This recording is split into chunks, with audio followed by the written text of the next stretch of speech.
What's up, Young Bucks, Old Goats? 1:30. I got Tank with me over here. How you doing, bro? Great as ever. You? Doing good, man. It's Friday night. It's nice outside. We're gonna be talking about some conspiracy stuff. We got a guest tonight. What else can you ask for, man? It's gonna be a good night. So tonight we have JFK researcher. I'm gonna bring him right on. He's giving us some time tonight, so let's not waste any time. Let's bring him on. Kirby Gilreath. I hope I said the last name right. Kirby Gilreath. How you doing, Kirby? That is correct. How you doing? Great. Great to be on with you guys. It's an honor to be on with you guys. Likewise. Thanks for joining us, man. Yeah. And you have been studying this for a long time. You've done lectures on it. I started the podcast. My first podcast episode came out exactly a year ago today. So I started the podcast, and the first episode came out a year ago today. And I've been listening to that, and it's. I wish I would have had more time in between the time I contacted you and doing the show. I would have listened to everything, but I'm pretty much halfway into it, and it's pretty good. Every idea I kind of thought and tied in, you've been covering, so it's very thorough. Right. Thank you very much. I've studied this my entire life since the day it happened. So why do you think you have been throughout all these years so interested? Fascinated, not just you, maybe everybody, because there's a lot of why do you think there's a fascination? Maybe tell me about why it's yours and why you think in general. Well, there's a couple of things. I was sitting there with my father and my grandfather when it actually happened, of course, on that day. And when my mother came home that day, I said to her, "Mama, somebody shot the president." And I saw my mother crying that day. And maybe that's had something to do with this. And that is the name of your podcast, by the way. That's the name of my podcast, Mama, Somebody Shot the President, because that's what I said to my mother when she came home that day. And I do have the links down below to your podcast. You can find them wherever you find podcasts. And we're going to cover some of the stuff today, but if you want to really go deep into this stuff, go check it out. It's really good. I'm enjoying it. So why do you think people are still fascinated by this? We're talking almost 60 years now, right? 58 years. It was 58 years last November. Because we haven't been told the truth. We've been lied to for 58 years. This was the turning point of the 20th century. And what happened that day is still affecting us today. And I said this in my first podcast. Fake news didn't start in 2016. It started on November 22nd, 1963. And it's still going on today. This was a CIA operation, and it's a CIA operation that's still going on today. Now, for the uninitiated, just give us a real short recap of like the official narrative of what happened, and then we'll get into maybe what we kind of think happened and some weird things. The official government's narrative is that Lee Oswald, firing from the 6th floor of the Texas School Book Depository as the motorcade came through, fired 3 times with a $12.88 rifle. The first shot missed. We know that for a fact. Even the government admits that the first shot missed. It struck a man on the street on the other side of Dealey Plaza, 420 feet away. But Oswald recovers in his 5.5 seconds with his bolt-action rifle, and he delivers 2 world-class shots. One that struck President Kennedy in the back, came out through his neck, made a right turn, went into Governor Conley's chest, broke Governor Conley's ribs, come out the front of Conley's chest, shattered his right wrist, stops in midair, goes back to the left, and ends up in Conley's right thigh. Now, if you believe that, I've got some oceanfront property in Pinewood, Tennessee that I'd love for you to look at. And that is the magic bullet there. That's the magic bullet, and it came out pristine. Without a scratch on it, 8 wounds, 2 men. Your wrist is one of the strongest bones in your body. Conley suffered severe nerve damage, and he could never make a fist after that. And this bullet comes out without a scratch. Didn't happen, folks. You've been lied to. Yeah, the more I look at this thing and I go back every once in a while, I get it. It almost will drive you crazy sometimes. You're like, oh, I can't, you keep going and there's so many side things that Oh, open yeah, up. there's so much to this. Yeah, and there's so many theories that you could kind of get behind, like, oh, maybe, it was the Cubans, maybe it was the mafia, maybe it was a coup. But the one that I can never get behind is that one, the one you just told, the one where it was just him shooting by himself with no other With involvement. a $12.88 rifle. Yeah. And you said you shot one of those. But then he makes 2 world-class shots. This is the guy who passed his Marine Corps rifle exam by 1 point. You said you shot one of these at one time? I did, and it's a piece of garbage. A guy I was in the Army with had one. We went out to his house in his backyard, and we set these targets up, and the targets weren't even moving. We set them up at distances, and I couldn't hit anything. He hit the bottom of the target on the first one, but that's as close as he got. I never got anything. You're trying to bolt this thing and aim, and the targets weren't even moving, and I couldn't hit anything with it. The damn thing's a piece of crap. Yeah. I don't know what a good rifle cost in those days, but it seems pretty unbelievable. You could. This was this Mannlicher Carcano. They made them in World War I. They used them in World War II, and they called it the humanitarian rifle because you couldn't kill anything with it. So the Italian government wanted to get rid of them because they said they were dangerous and inaccurate. So they sold 3,000 of these to gun dealers for $3 a piece. And that's how they got to the United States. Thing is a piece of garbage. It couldn't do what they said it did. Now, Kirby, do you think after all these years and all this research, I'm not going to ask you to tell me the answer, but just do you think you have it figured out? Oh, no.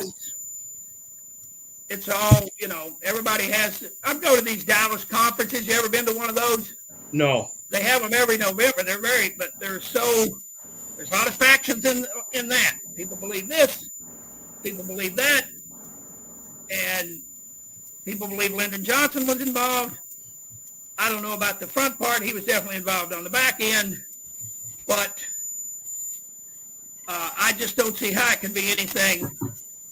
This is a professional operation done by professional assassins. Only thing it could be. They got the president in a crossfire, triangulation of fire from 3 different shots, from the grassy knoll, from behind the president, and across the street. This is a professional operation, professional assassins. Couldn't be anything else. Kirby, in all the research you've done, what would you say? I realize you're talking to a lot of other people that are probably, real into this and know everything. But what would you say are like the 5, maybe a few 5 things that are least talked about, but are the most important around this case? Maybe little known facts that don't get discussed. Every time I look at it, I learn something new. That's why I asked. What do you think are one of the most important things that I talk about that people really don't cover? The motorcade was supposed to come through Dealey Plaza at 10 minutes after 12. And at 12:15, President Kennedy would have been at the trademark. His speech started at 12:30. And this is the published itinerary. Mm-hmm. So that means Oswald's got to be sitting at that window at 10 minutes after 12. Okay? At 10 minutes after 12, the car doesn't come through. At 15 minutes after, it doesn't come through. At 20 minutes, at 25 minutes, where's the car? It doesn't come through until 12:30. On their way into Dallas, Kennedy sees a group of nuns standing on the corner. They stop the car. He gets out, goes to talk to these Catholic nuns. He gets back in the car. Again, they start moving.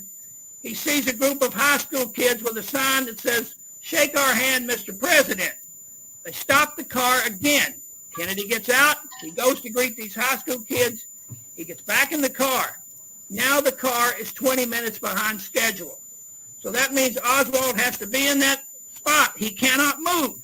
He cannot possibly know that this car has stopped.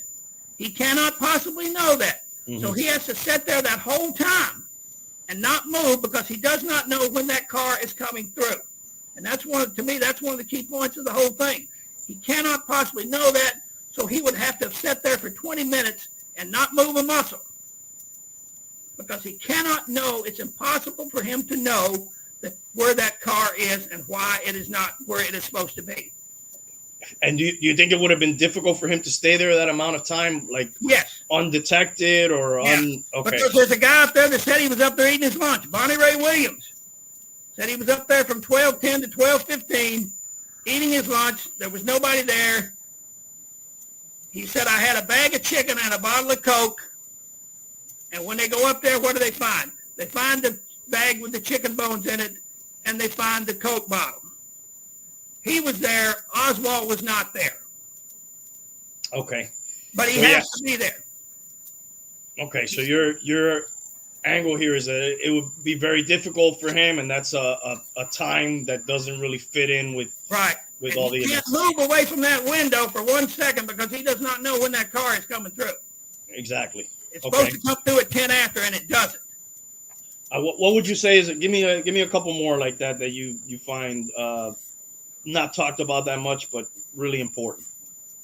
Well, the other thing is this man in this tower behind the fence. This man Lee Bowers.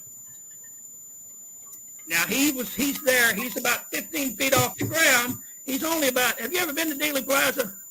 Unfortunately, I have not been, but I would like to go one day. I have not been there. You need to go because once you go and you see the very short, it's a very compact and a very short area.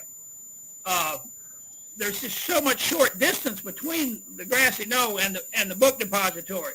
Distances are very short. So now there's a railroad yard behind the grassy knoll area. And there's a man in this tower, and his name is Lee Bowers. And he's there that morning, and this tower is about 15 feet off the ground. So he's there, and he's looking out over into the grassy knoll, and he keeps seeing people. And he said he saw 3 different cars coming through, and he said they were probing the area. And he said one of the cars, and he said these cars came very close to the tower. He gave great descriptions of the cars, the license plate, the people in the cars. And he said one of the cars, the man's holding something up to his mouth. He said like a microphone or a walkie-talkie. Okay, I said, how do Oswald know when the car? Oswald can't know when the car is coming. How do the shooters know? Because they have someone farther up the street with a microphone, and they are telling them when the car is coming through.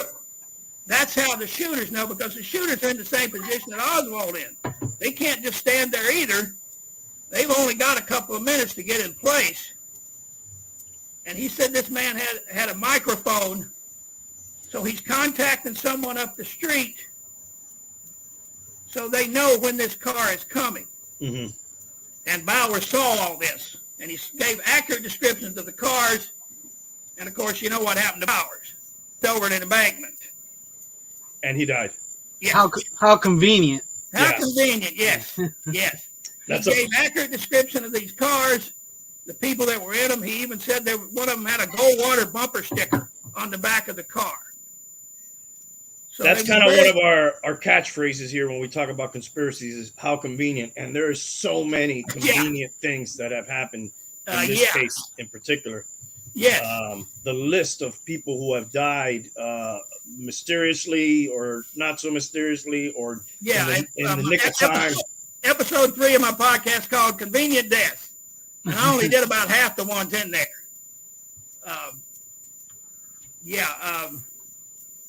Cars flipping over bridges. One guy got killed with a karate chop. William Sullivan. William Sullivan was the number 3 man in the FBI. Mm-hmm. He got reprimanded by Hoover over the way they were handling Oswald.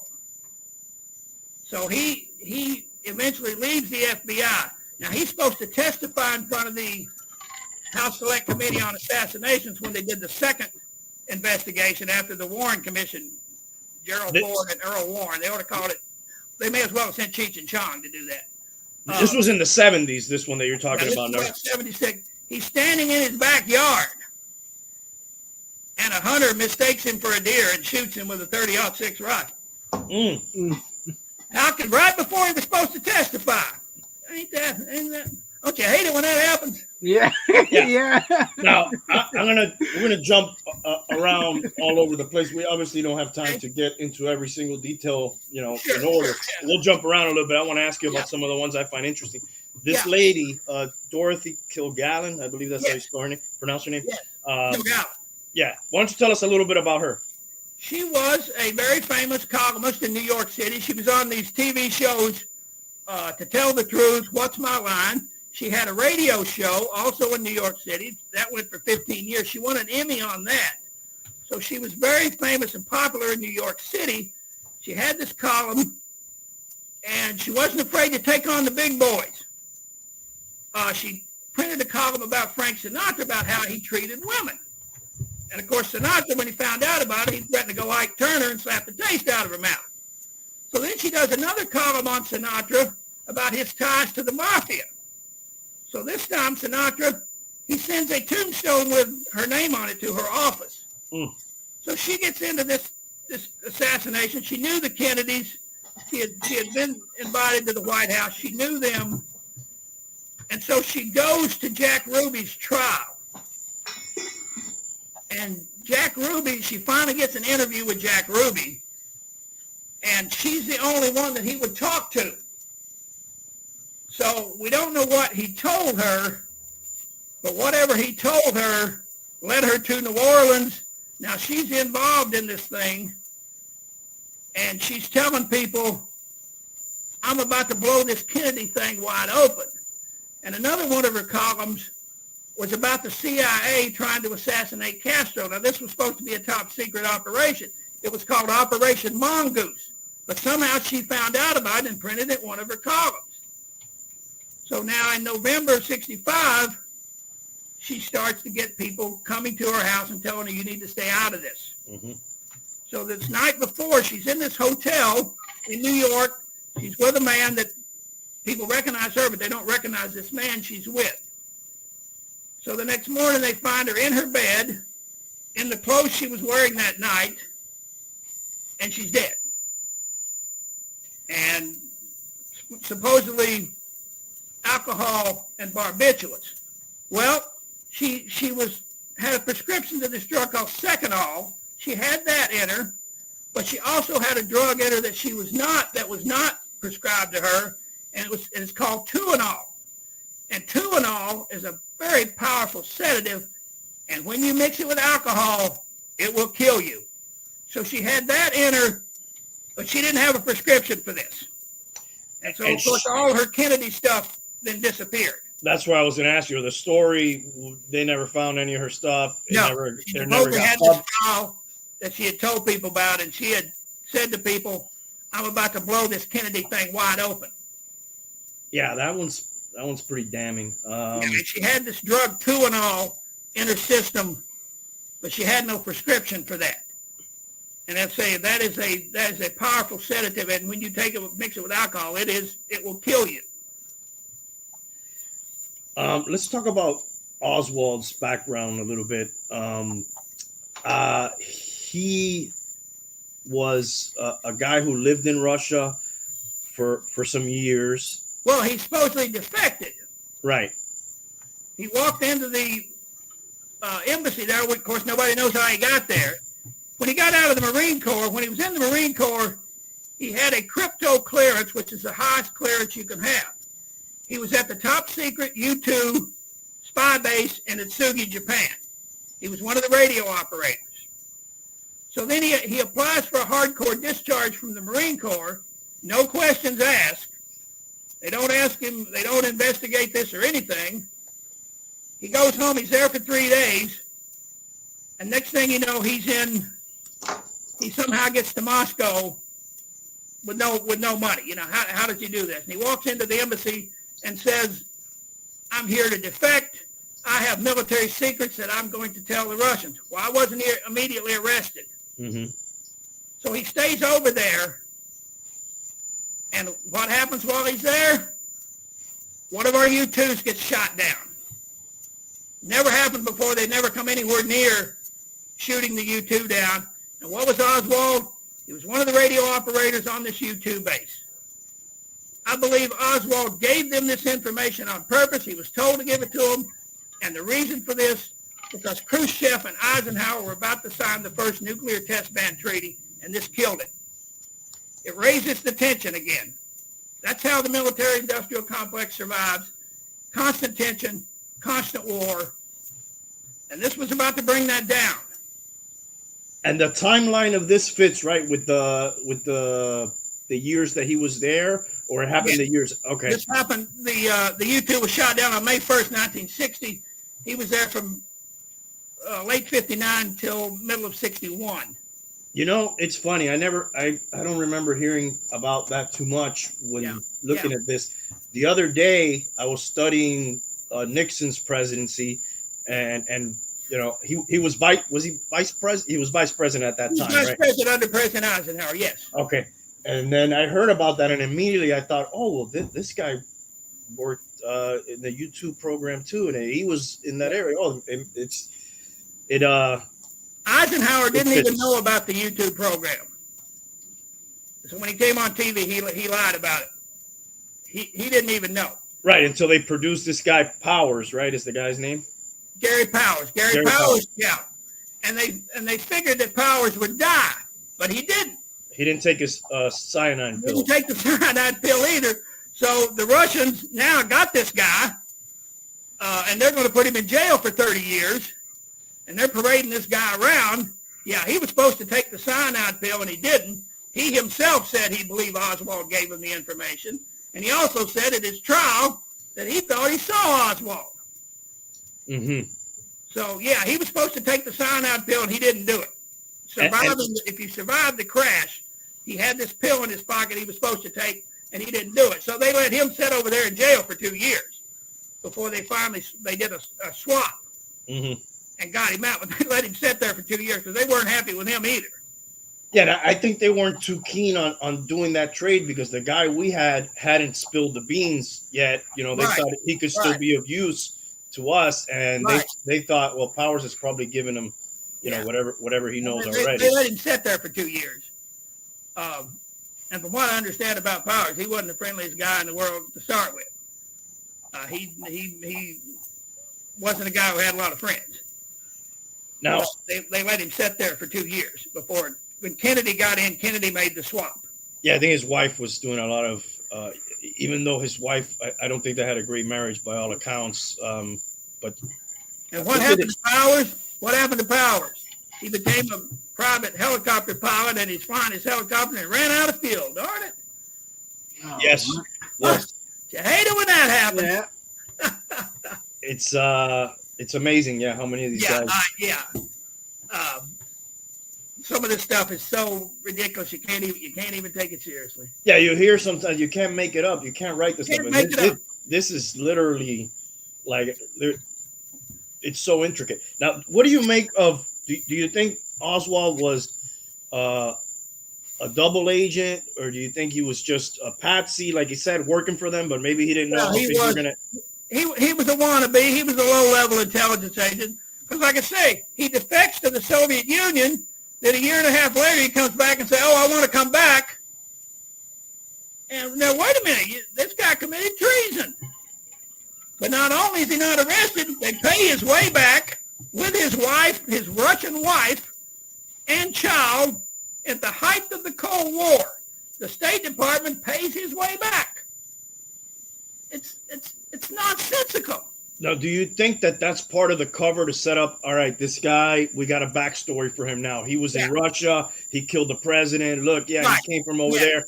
And then they'll turn around and use this against him. Yes, absolutely. And then the whole fair play for Cuba business. Right, when he was in Cuba, when he was in New Orleans passing out. See, that's part of this setup. Right. And by the time he realized it, of course, it's too late. He may have been working on all this with some other ideas of where it was going, and maybe they were just not letting him know everything. And then he's I listened to those tapes today. I send you. I don't know if you got a chance to look at them. You've probably heard them before. When he's on radio a couple times talking about this fair play. He's a smart guy. He's not stupid. but it also sounds almost like some sort of prepared Yes. lines that he's giving Right. out. You know, Right. I found that it's more than odd. Odd would be an understatement for this guy to be so interested in Cuba and Right. and all this Fair Play for Cuba committee, and when he goes on the radio, that's the only thing he wants to talk about. Really, they ask him about other places, like we're not occupied. He must have said the Fair Play for Cuba committee is not occupied with this or that, the other. Right. I don't know, 50 times he must have said it. So that he only wanted to talk about that, and it just, to me, it looked like, wow, they're just setting up the perfect backstory to then say, yeah, look at this guy. This guy, he was in Russia. He likes Castro. You know, of course he shot the president. Right, right. And when he went in the Marine Corps, they gave him a series of tests, and he scores high in language and he scores high in math. So they start teaching him the Russian language. He picks up the Russian language, which is a very difficult language. He picks it up very quickly. And when he meets this woman, this Marina, she thinks he's a Russian because his Russian is so good. Mm-hmm. She thinks he's a Russian. So he had a ability for language. He had ability for math. Even though he didn't really do very well in school, he had aptitude for math and language, and that's how he got into the radar operator school. Now, one of the things he did when he was in Aksugi, Japan, it's in his records, he gets venereal disease. Well, venereal disease at that time was automatic dishonorable discharge from the Marine Corps. Does Oswald get that? No. It says in the records, acquired in the line of duty. Whatever that means. He didn't get thrown out of the Marine Corps. And he frequented, is that where he frequented some club that was, or was that somewhere else? Yeah, $100 a night. $100 a night to get in this nightclub, and he's making $100 a month.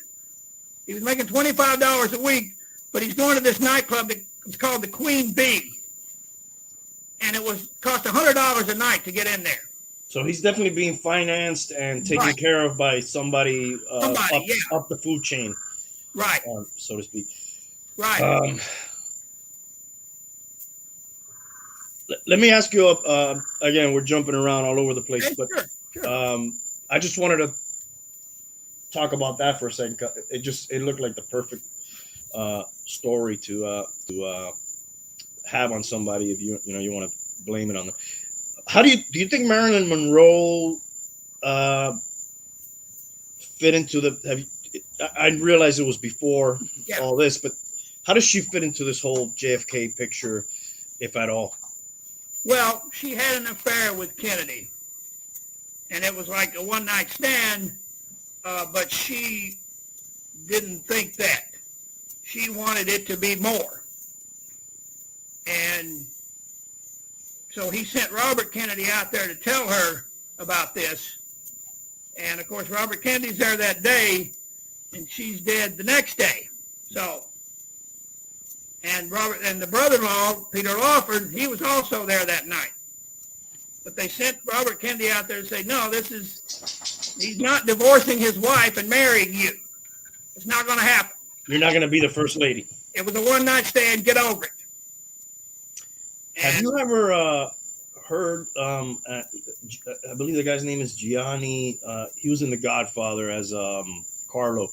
Can you look that up for me, Tank, real quick? Carlo from The Godfather. I think it's Gianni Russo. I may be butchering his name, but he was kind of in the mafia, and he had been with her, according to him. Russo.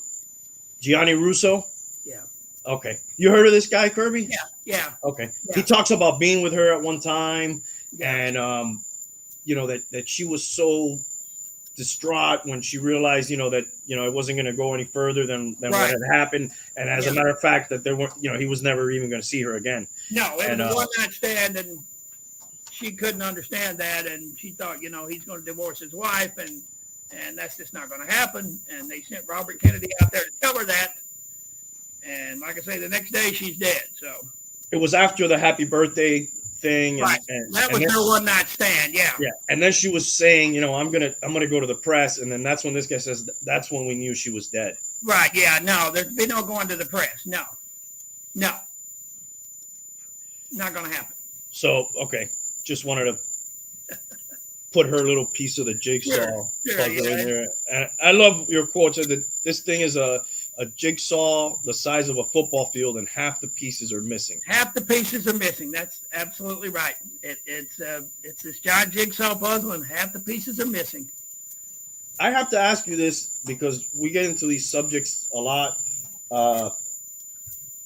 Sometimes we're joking, sometimes we're serious. We're trying to keep it serious tonight.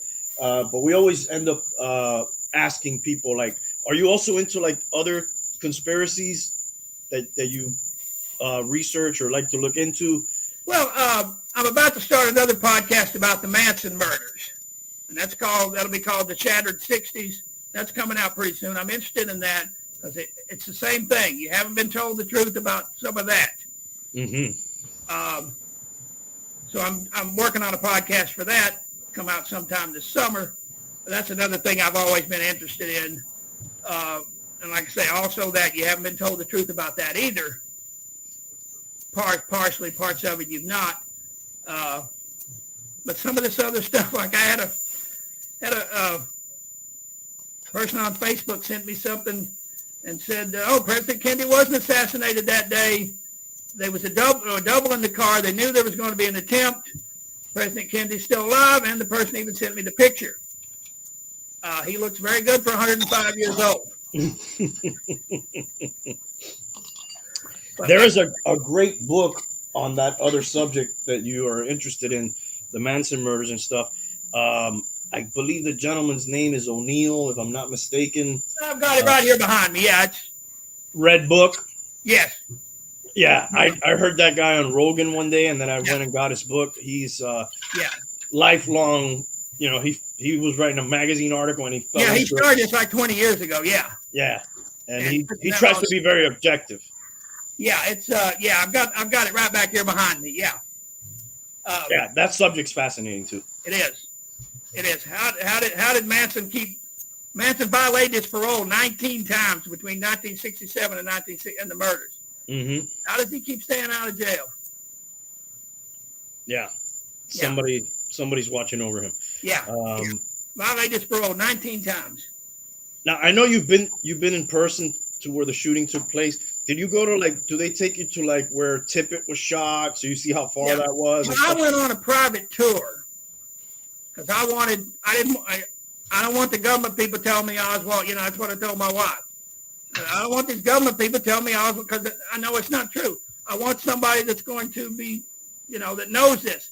So I found a guy, and he does these tours. He'll take you all over. His name is Robin Brown, and he's been doing this for about 30 years. He even has the exact car that Kennedy was in. He has a replica of that. He will drive you through Dealey Plaza with the top down. I was like, no, I'm okay with that. I'm okay with that. But he took us on this tour, and we went to all these different spots.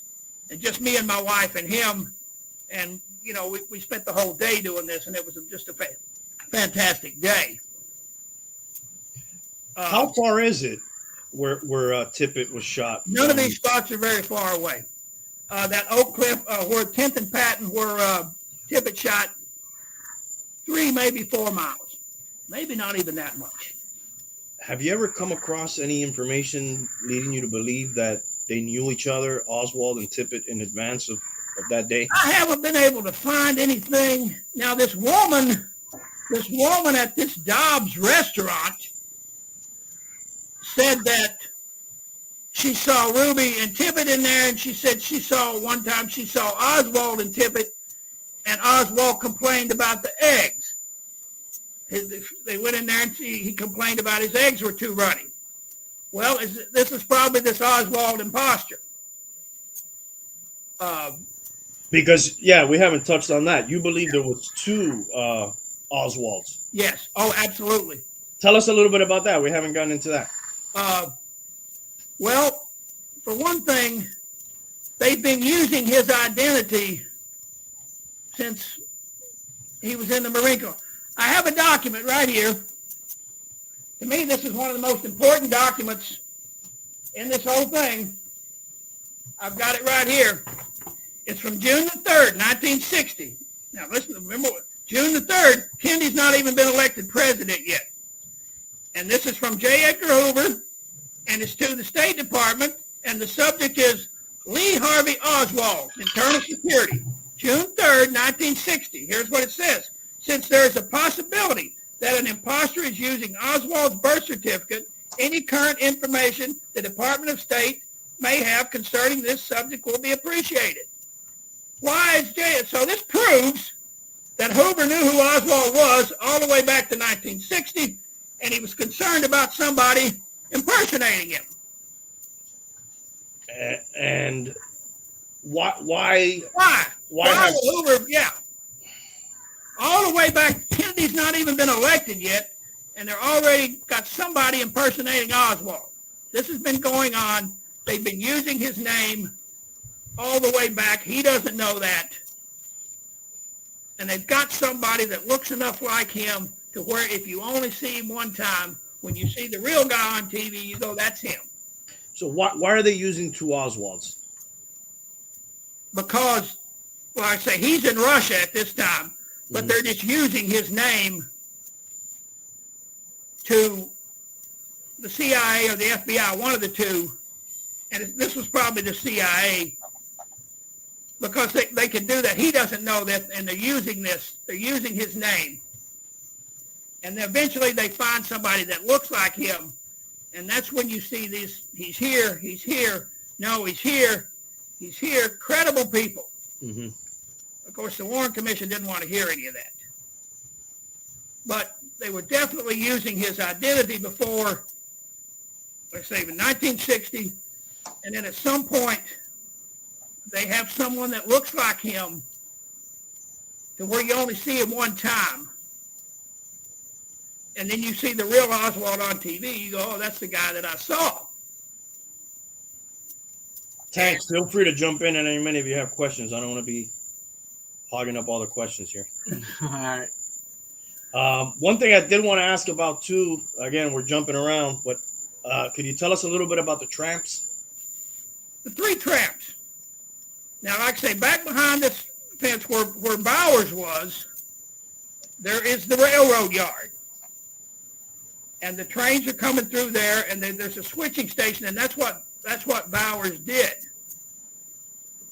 And he is the one who saw these men on this train get in this boxcar of this train.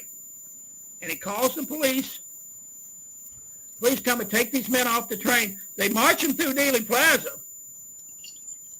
They don't handcuff them. They march through there. There's a famous picture of the guy, one cop in front of him and one cop behind him.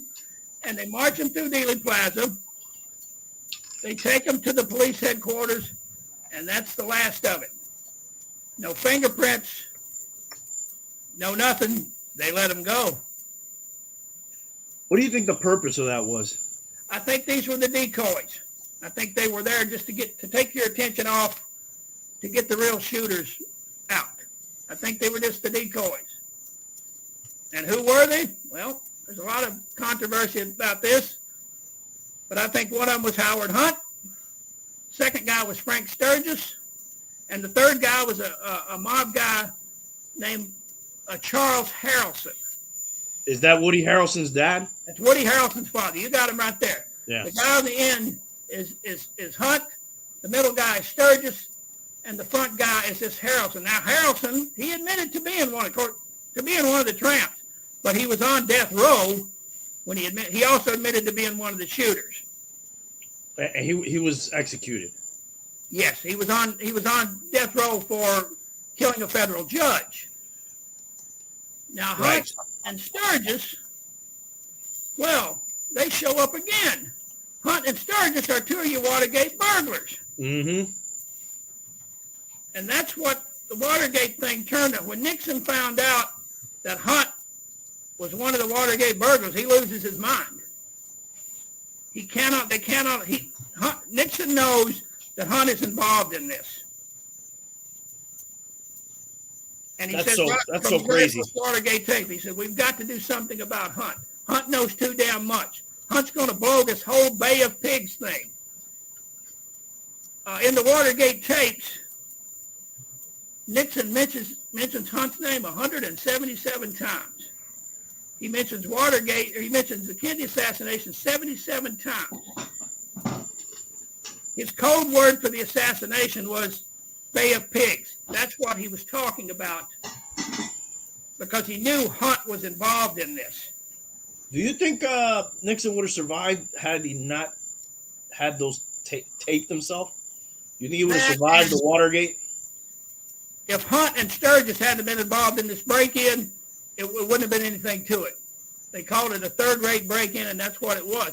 Somebody would have gotten fired, and that would have been the end of it. But the fact that Hunt is in this, Nixon knows that they've got to control Hunt. They don't want Hunt talking. Nixon knows this is a bad situation. He says it throughout these tapes. Hunt knows too much. How much money does Hunt want? Hunt wants $1 million. We can get it. Yeah. And then, of course, Hunt's wife, Dorothy Hunt, she was also CIA. She gets on an airplane in Omaha, flying back to Chicago with a suitcase full of money, and the plane crashes. With him in it, or just her? With Dorothy Hunt and 43 other people. What happened to these other two guys? Did they meet a untimely death as well? No, Sturgis finally died of old age. Hunt, they went to prison. I mean, Hunt went to prison for 33 months. And that was part of the deal. He was supposed to, well, if I keep quiet, this is on the tapes. And Nixon says, yeah, we can pardon Hunt. We can probably do that. Never happens. Hunt stays in jail the whole time. Yeah, because Watergate, if it were to happen today to a president, it'd be probably mild in comparison to some of the other scandals that we've had. That, and like I say, Hunt's involvement in this is what made them cover this up. Because Nixon's so afraid of Hunt's involvement in the Kennedy assassination, he cannot let this come out. And he says it in the tapes. We cannot let this Bay of Pig thing. He said Hunt's going to blow this whole thing wide open. Well, the Bay of Pigs had already happened. Everybody knew what the Bay of Pigs was. Mm-hmm. But that's not what he's talking about. He's so worried about Hunt because he says in one of the tapes, he says, I should give them the private Kennedy files. I don't know what he's talking about here. And Colson says, and he says, I want to give them he said, wouldn't that be one hell of a story? And Colson says, well, that's a national security issue. Nixon knew something about this. I'm convinced that he did. And it's because of Hunt's involvement that blew this whole thing, made it into a lot more than it would have been. Kirby, what do you make of Oswald's last phone call or last attempted phone call? There's this story out there that these women who worked the switchboard there knew that he was going to make this phone call at about 11:30 on that Saturday night. Now he's been in jail for 24 hours, and they won't let him see a lawyer. He's still not seen a lawyer, and they're not going to let him see anybody that they can't control. If he gets to see a lawyer, it's going to be somebody that they pick. It's not going to be who he wants. He is desperate at this point. It's fourth down. He knows it, and he's throwing for the end zone here, calling this military intelligence unit. He's desperate at this point. He's only got about 10 hours to live. He doesn't know that, but and of course they don't put the FBI tells the woman not to put the call through. I have the call slip right here. I have the copy of. There's two different numbers here. Can you hold that up to the camera there? Yeah. That's what she would write when she's taking the call, and she saved this, which is how we have that today. Yeah. Actually, she threw it in the trash. Her daughter went and dug it out of there. Her daughter worked there also. The daughter went back and dug it out of the trash because the woman didn't think anything about it at the time. And the daughter went back and dug it out of the trash. there's there was two numbers on here. Mm-hmm. Now, the other number they couldn't figure out where it was going to, but this first number, a man named John Hurt, and he was had been a military intelligence officer. Like I say, he's desperate at this point. He knows he's in big trouble. I've heard a couple theories about this that both numbers were registered to a different John Hurt with a different middle initial, right? And that this may or may not have been a number they gave him to contact, but maybe it was not a real number. Maybe the John Hurt on the other end didn't know, he was anything. They used him kind of like as a ruse, where if he called this number, they may have, that he may not have known these numbers may not able to, this is the number you call if you get in trouble. Right. Or that guy had been calling. I find this one least plausible, that this John Hurt called the police station upset, wanting to talk to him. In the day of today, that's what his wife said after he died. But that I can't buy that, because I don't buy that one either. Because even today, with Google, I'd have to Google the phone number to the jail and try to get through. Like in this era, how's he finding out the phone number to the jail? And I believe was he in like West Virginia or Virginia or Raleigh, North Carolina. Okay, North Carolina. Yes, thank you. So it's not like it was his local jail he was calling. He was calling. Right. He was calling across the country to the Dallas City jail. Yeah, I don't buy that. I don't buy that either. Oswald, he was throwing the bomb here. He's desperate at this point. He's not gotten any help. He called Ruth Bain. She wouldn't help him. He's not been allowed to talk to a lawyer, and they're not going to let him talk to anybody that they can't control. Unfortunately, they do let him out on camera, and the media's there. Yeah. I found that so odd that they would parade him out in front of everybody. And everybody's behind him. Cops and everything are behind him. They walk him out there with nobody in front of him. Well, I'm sorry, previous to when they shot him. Previous, yeah. I'm talking when they start asking him questions. Right. And I didn't shoot anybody. No, sir. Right. That was odd. And then the way that they brought him out on live television when he gets shot almost seems like, it seems like a movie set. Like we're gonna walk him out through here, and you're gonna come here. It just seems so fake to me. I don't know if you get the same impression. Yeah, it's like they made no attempt to protect him. All right, we're getting down to the last 10 minutes or so. I do want to ask you, over the years, in the decades that happened, 60s, 70s, 80s, 90s, aughts, 10s, 20s, do you think we've gotten closer to figuring this out, or it just gets more complicated as we go? Well, we know more in the last 15 years than we did in the first 40 years.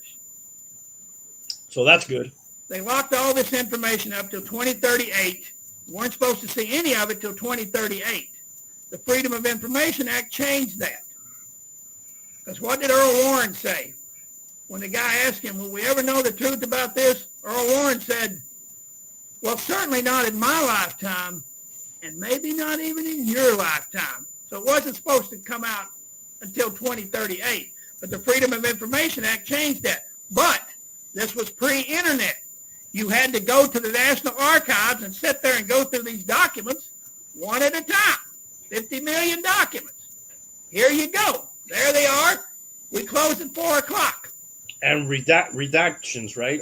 Yeah, you had to go through these 300-page documents.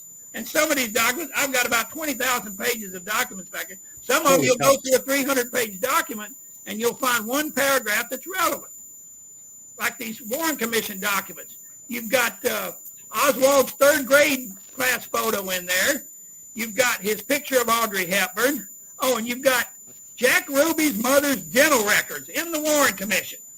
In case she bit JFK. Right, in case Oswald didn't show up that day and they had to use Jack's mother to bite President Kennedy to death. Yeah, Jack Ruby's mother's dental record. It's laughable. Yeah, you get drowned in information, basically. And that's what they want. They want you to go, okay, I'm done with this. I can't spend the rest of my life on this. That's what they want. That's why it's 50 million pages, because they want you to say, I'm done. I can't do this. I can't spend the rest of my life on this. It will make your head hurt. Yeah, it's just so much. Even the relevant information is so much. You got to go, and like I say, you'll read a 300-page document, and there'll be one paragraph in there that is relevant. what would you say are the top probabilities, and what percentage would you assign to them? As far as Who did it and why?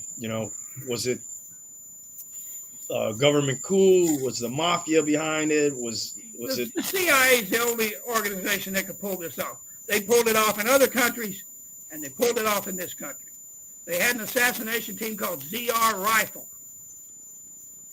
and they had assassinated the president of Guatemala. They had assassinated the president of the Dominican Republic. They had overthrown the government of Iran, which put the Shah of Iran in there. They had overthrown the government of Iraq, which eventually gave us Saddam Hussein. Dulles was involved in some of these, right? Allen Dulles was involved in all these until he got fired. Mm-hmm. So many people that had a potential reason to kill Kennedy too, right? Yeah. So many different people. Like I said in my podcast, whenever there's a disaster in this country, there's always a commission.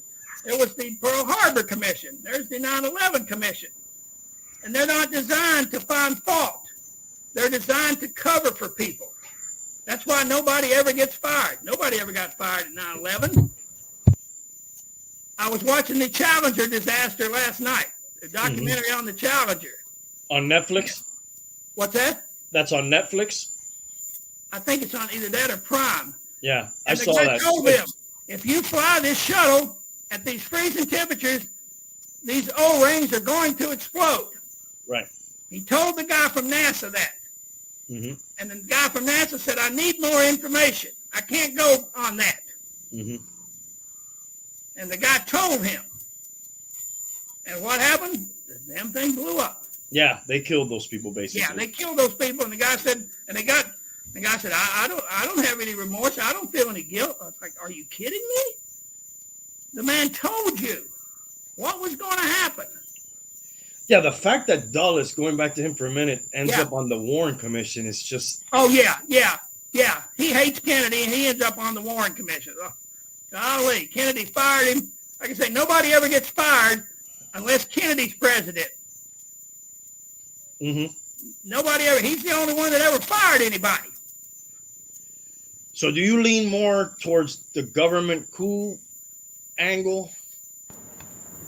Yes, I do. The CIA is the only organization that can pull this off, and it's a continuing operation today. I believe that 100%. They send people out there to continue this narrative that Oswald did this. Every time you see somebody on TV, they got these hacks like Posner and Bugliosi writing these enormous books that say Oswald, anytime you see somebody on TV. And he's involved in the Manson yes, he didn't tell the truth in that either. Yeah. There were some things he kept out of that. Anytime you see somebody on TV, what it usually means is that one of these researchers going through these documents has found something, and they're trying to get out in front of it. Mm-hmm. Right. That's sort of like, when you're kids, if there's there's a fat kid, he'll make fun of himself before you can make fun of him, just to diffuse the situation. But of course, if there was a coup, it had to have been in cahoots with the FBI, with LBJ, with the Dallas law enforcement, right? Hoover gets caught in this. Hoover knew that afternoon that it wasn't Oswald, but he's trapped because they've been using Oswald as an informant. Now, the guy you've been using as an informant is sitting in jail accused of killing the president. This can't allow that to come out. That's got to be, you can't allow that to come out. That opens too many doors. So Hoover knew, of course, Lyndon Johnson could replace Hoover just like that. So Hoover has to go along with this. Hoover knows this is a bunch of BS right from the beginning. But once Oswald is arrested and they've been using him as an informant, then you can't open that door.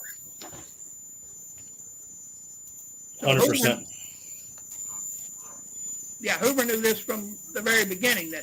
But once they found out that Oswald was arrested, then, like I say, the doors you can't open. Tell us about what bad luck Elton John is. Elton John. Boy, Elton John calls up and says, "Hey, Kirby, let's hang out." No, I'm going to pass. Elton John he was friends with Versace, and Versace got violently murdered. And he goes to Versace's. Well, first he was friends with John Lennon. There you go. That before, yeah. He was friends with John Lennon. John Lennon gets violently murdered. He goes to John Lennon's funeral with Versace. Versace gets violently murdered. He goes to his funeral with Princess Di. No. So do not go to a funeral with Elton John. Don't hang out with Elton. It's like Elton calls, "Hey, let's hang out." No, I got to work on the podcast, buddy. I can't. Now, So then he shows up at her funeral. It's like, dude, that's some bad luck there. yeah. So don't go to What are any the odds of funeral. that? You know all these people and they're all violently murdered. That is. Ugh. Maybe we got to start looking at Elton John a little bit closer. That's what we got to do. Now, you mentioned Project Northwoods in the podcast at one time. Tell us what that is real quick. Project Northwoods was a CIA plan to commit a terrorist attack and make it look like Cuba did it, to start the war with Cuba. And they said in the document, we could shoot down an airliner and make it look like Cuba did it to get invasion of Cuba. That's what Operations Northwoods was, a terrorist attack. They were going to create a terrorist attack and make it look like, and blame it on Cuba like they did in 1898 when they blew up the Maine in Havana Harbor and started the war with Spain. Yes, this technique has been used before. This technique has been used before, yes. And that was an actual CIA plan to do that. And one of the things I tell people, President Kennedy was no saint, and I don't portray him to be one. But the man stopped 2 nuclear wars, folks. We wouldn't be here. He stopped 2 nuclear wars. And I said, well, he's no saint. I don't portray him to be one. He stopped 2 nuclear wars. We wouldn't be here. He stopped that war with Cuba over the Cuban missiles when they wanted him to shoot down, when they wanted him to go in there. But in July 1961, the Joint Chiefs come to President Kennedy with a plan they want him to sign off on. And the plan is for a surprise nuclear strike against the Soviet Union. And Kennedy says, how many people would this kill? And the guy said, around 140 million Russians. And Kennedy says, what if they get 1 missile off? How many Americans will that kill? The guy said, 20 million. And Kennedy is like, he threw them out of his office. And the general says to him, you don't understand. If at the end of the war, there's 2 Americans and 1 Russian left, we win. He seemed to disagree with them a lot on a lot of... Yeah, they wanted him to sign off on a surprise nuclear strike against the Soviet Union. Well, thank God he did. I to fire every one of you sons of bitches, he said, but if I did, it would get out. Real quick, off the subject here. On the 9/11 subject, do you have any opinion on that? Again, it's loaded question. Eh? It's an intelligence failure. It's just like the Oklahoma City bombing. They knew these guys were here, but what they did, not in Oklahoma City, these guys were double agents. They allowed these guys to come over here after the Iraq War, but they turned out to be double agents. It's an intelligence failure. And again, nobody is held responsible. Nobody ever loses their job. The top 3 people in the CIA should have been fired. Yeah, that's a travesty of it all. Yeah, it's an intelligence failure, just like the Oklahoma City bombing. But nobody ever, they cover it up. They print out these 50 million documents that you couldn't read in your entire lifetime, and that's the purpose of that. Okay, I covered for you now. I got you. And when it comes to me, then you've got to cover for me. That's what it's all about. It's not about finding out the truth. Mm-hmm. Right. It's more of they already know the outcome. They just have to explain a way to get to it. Absolutely. That's They why, did if you're really doing investigations and journalism, you just put everything together, and then it should lead you to the outcome. You shouldn't Yeah. start Yeah. with the outcome and then Yeah. let me find a way to get there. Right. Which it seems like a lot of these commissions work like Yeah. that. They start at the end and then. Yeah, everything is always a commission, and they never come to it. They never find it, and nobody's ever held accountable. Now, is there more documents left to be declassified at this point, or is everything out there? No, I think there's about 30,000 left. And those are set to come out in the next decades. The next decade depends on who the president is. Okay. And does one party seem to release more of these than than the other? well, I thought Trump said he was going to, but we've had other presidents. Bill Clinton said he was going to. Trump said he was going to. But the thing about it is, whoever's president, when some of this comes out, is going to have to explain this, and they don't want to. I wasn't involved in this. I got other things. I got more problems. I don't have to explain this. That's the problem. It's like a hot potato. Whoever the president is, he's going to have to stand there and explain this. And they just pass it down to the next guy. I don't need this. I've got other problems. Let the next guy handle this. And that's the farther they can push it down the line, the farther they can push it down the line, the less significance it will be. If they push it another 30 years, less significance it will be. Yeah, it's like a hot potato, and right now, it's probably not a good time. I wasn't involved in this. Mm-hmm. Let the next guy handle this. Sure. Yeah. Do you think they'll ever solve this, or this will just be an ongoing? I don't know. Mystery. Yeah, it's hard to say. I don't know. I really don't know whether we'll ever, or if there's anything that will point you in one direction. I don't know. Anything definitive, right? There's definitive. I think the one thing we may find is that Oswald was definitely an informant and a government agent. That's almost for sure at this point, right? We can almost that's the one thing we may find for sure. But as far as who the shooters were, you're never going to find that. They may not even know who they were.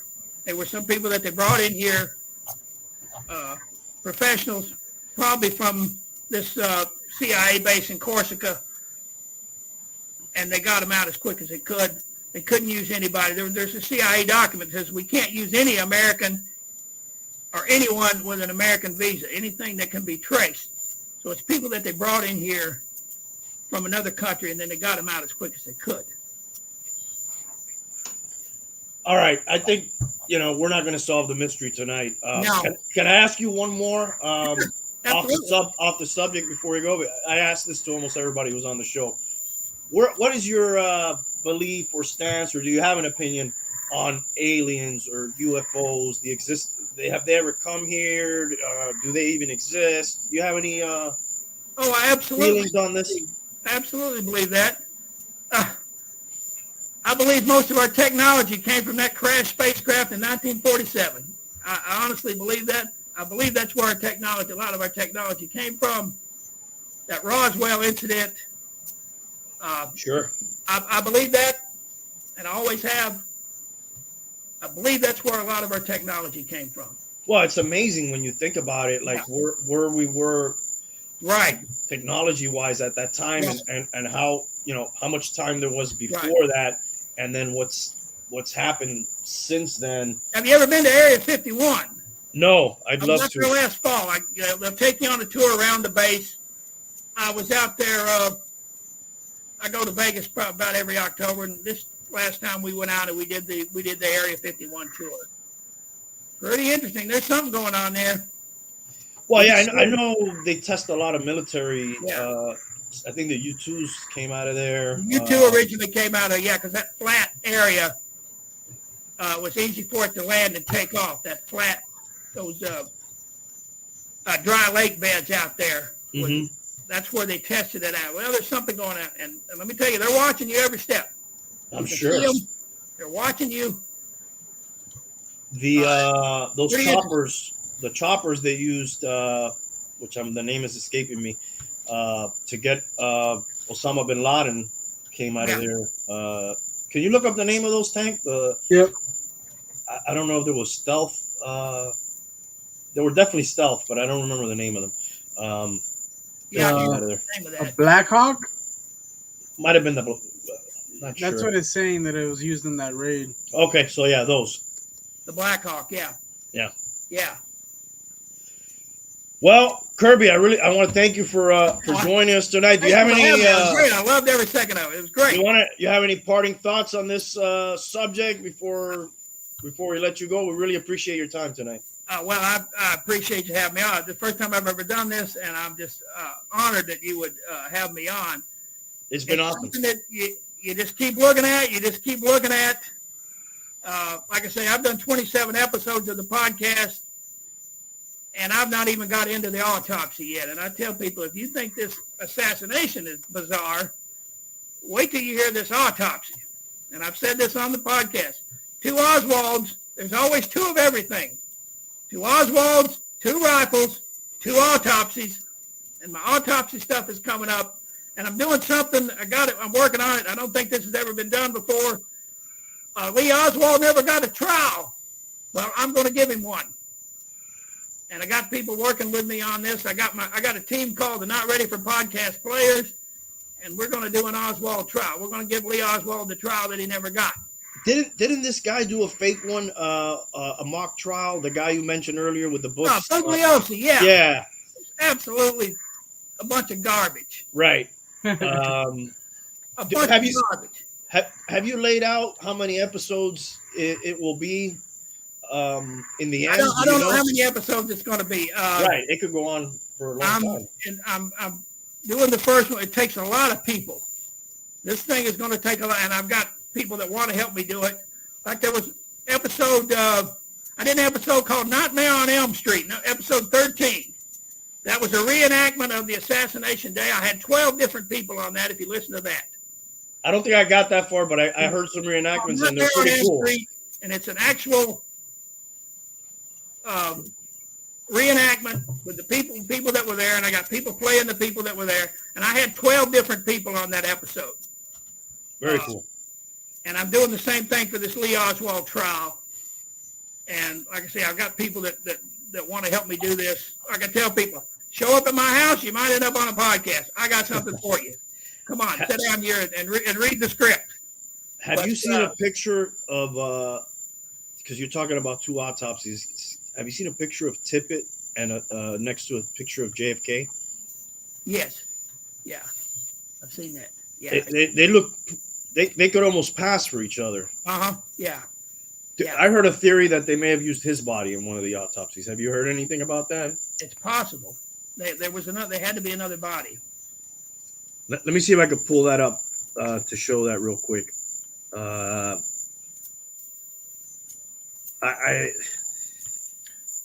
Here, I got it if you want to. Okay. How do I... Hold on. Actually, I picked it up right here. Here we go. Right. Yeah. They look very similar. Yeah. So that was one theory I heard, that they needed him dead so they could Well, I think he was supposed to kill Oswald and he blew it. I also found that odd that Oswald would go watch a movie at such a time. Yeah, he was supposed to meet somebody there, I think. His contact, because he's set down by different people, and you sit down and you're supposed to say something, and if the guy doesn't say anything, then it's not him. And he kept moving around in the theater saying people, how about them Dodgers or whatever, and if the person doesn't answer, then that's not your person. Right. He kept moving around that theater. But Tippit was supposed to kill Oswald. He was sitting at the end of Dealey Plaza waiting for Oswald to go in that direction. Oswald went the other direction. Oswald didn't walk west to where he lived. He went east and got on the bus. So Tippit loses him. And then Tippit panics. He pulled a car over, and he ran up to the car. The guy don't know why he pulls him over. Tippit runs up, looks in the back seat, doesn't see anybody, and takes off. He's looking for Oswald because Oswald got away from him. It was his job to take. This was supposed to be over in about 2 hours. Yeah, it was convenient that there was shell casings where he was shot. Who would shoot somebody and then take the Open it time. up. No fingerprints, of course. His fingerprints never show up on anything. It's just so. Take the shells out to incriminate, drop them on the ground. Like I say, Oswald's weapon was not an automatic weapon. It was just another one of these cheap guns. He bought it in the mail too. Bought it in the mail, which is another complete story. The reason he bought the weapon, another complete story. He bought it because he was told to buy it. Yeah, you're going to shoot him and then stand there and pull the shells out and drop them on the ground. Incriminate yourself. Come on. Yeah, it makes so many things don't make sense. You did a quick sports reference there, or how about the Dodgers or something? As you see Tank's hat, we're in Miami. We're Dolphin fans. Are you a football fan? Oh, you got the Titans over there. How do you like our operative we sent over there to you, Ryan Tannehill? How have you liked him? Well, he turned out to be he's turned out rather well. I was a little skeptical because I'd seen him play. I was skeptical, but he's got the job done. You hand off to Derrick Henry. I mean, that's half the job right there. That's half the job right there. But yeah, he has exceeded what I said. Oh, Tannehill, this guy. Oh, okay. Oh boy, but he has. And some of these guys get to the point. Hey, this is my last shot, and I think it was his last shot. Well, you need that sometimes to get. You need that, yes. Get fired or let go. And right. Hey, this is it for me. If I don't make it here, then I can hang it up. Yeah, he wasn't. We don't have a very functional organization down here, so he didn't have much of a chance down here. Really, they didn't build around him. So, but he's done very well. Like I say, hand the ball to Derrick Henry, and that's. Yeah, I'm happy for him. Well, Kirby, again, man, thank you so much for hanging out with us. Really appreciate it. It's been great. I'm honored.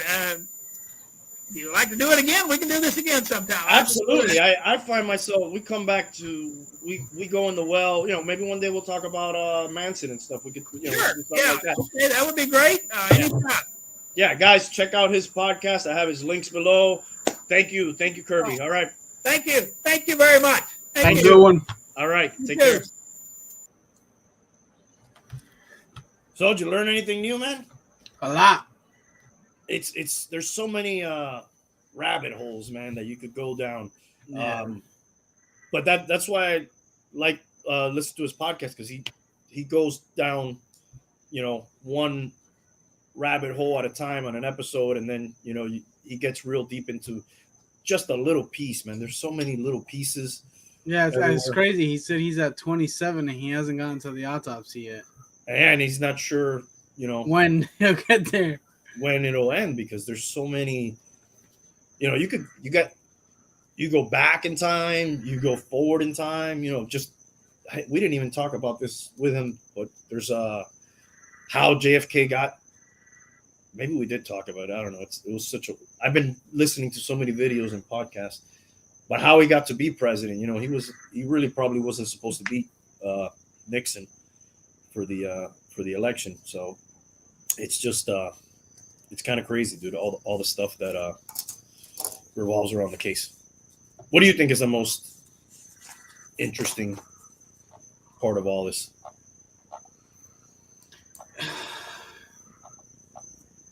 Probably, I don't know.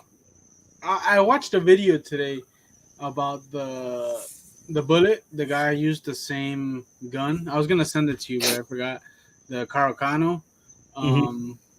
And he shoots like a ballistic dummy skull, like it uses bones that are fake bones, and he caught the bullet. Like he shot the bullet and he put like some water jugs behind it to be able to catch it.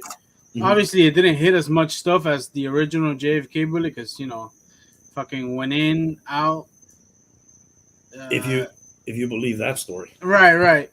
And the bullet was actually still intact, but it didn't go through as much shit as the JFK bullet went.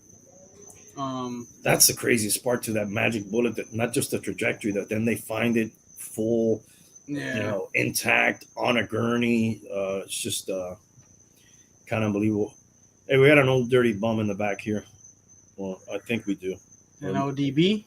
Maybe he just left. We'll wait for him to come back.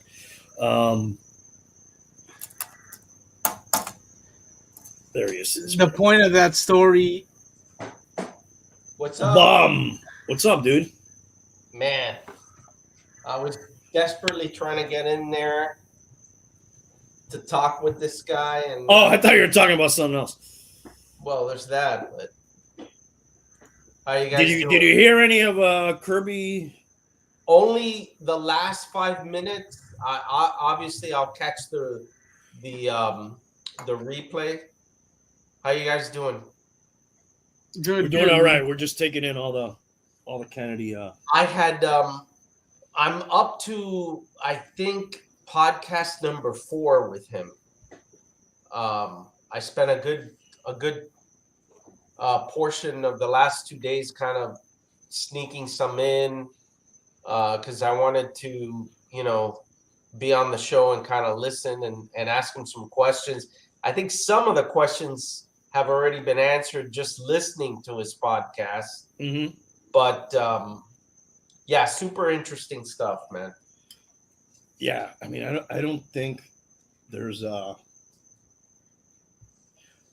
one as intricate as this one, as far as conspiracies go. No, it's.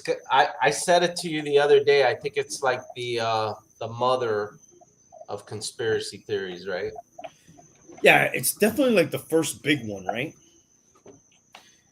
This is like the only one that Hialeah believes in, right? Well, because this one's based on a lot of proven facts, So you don't have to make a leap of faith to even get into it. Like, the events are real, then there's just questions surrounding the events. You know what I mean? Like, we know that JFK was assassinated. There's no.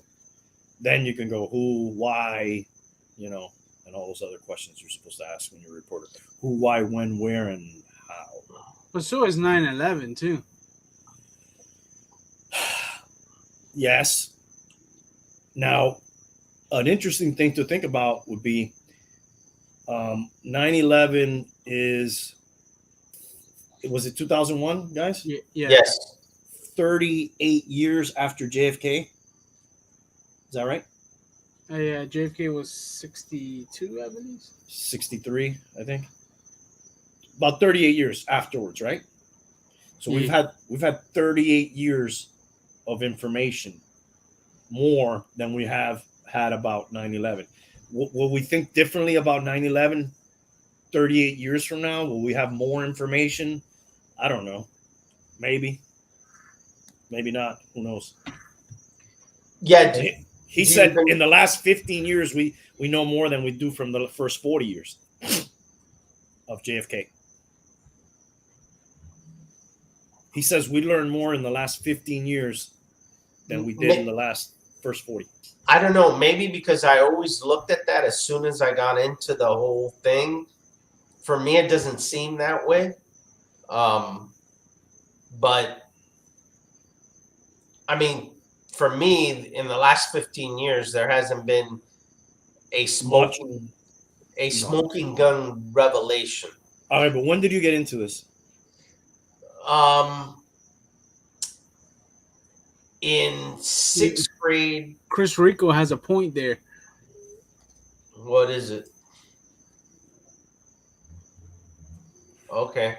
I mean, speaking of the reptilian race, there was some dude that got busted for raping a monitor lizard recently. A couple of dudes, right? Yeah, they ran a gangbang on a on a monitor lizard. Not a joke. We're not making this up. So to answer your question, like in 6th grade, I think for President's Day, they issued like the class assignments. Yeah, on like a president you had to do a book report on. Oh, Jesus. They gave you JFK? And out of the luck of the draw, I got JFK. Hey, somebody got Abraham Lincoln. They were grooming you. Somebody got Abraham Lincoln. Somebody got Nixon, too. Right. Oh, wait a second. What year was this? Yeah, no. It was 79. Yeah, so somebody got Nixon. All right. Thanks. But you got to think about, though, the internet came out within the last 15. Yeah, well, a little more than that, but yeah, relatively. Well, more accessible and. Tank, you're gonna have to look up what a boglim is. We have a bumlin over there on the other side. All 40. right. So what year was this, Bum? You're trying not to date yourself desperately, but I'm trying to get a year. No, I said it. It was 79. Okay. Sorry. 79. Yeah. So let's see. What would we have learned past 79 that we didn't know? Did we know about that phone call? I don't know when that phone call came out. That one was kind of new to me. But I looked at it more like top level. Oh, but I looked at it from it was, Lee Harvey Oswald or a conspiracy, right? And from that perspective, nothing's really changed, right? Well, no definitive answers, but I think there's like a lot of little pieces that probably we've learned about that we didn't know about. Like the resurgence for me on the topic was the JFK movie in like 1991 or 92. Mm-hmm.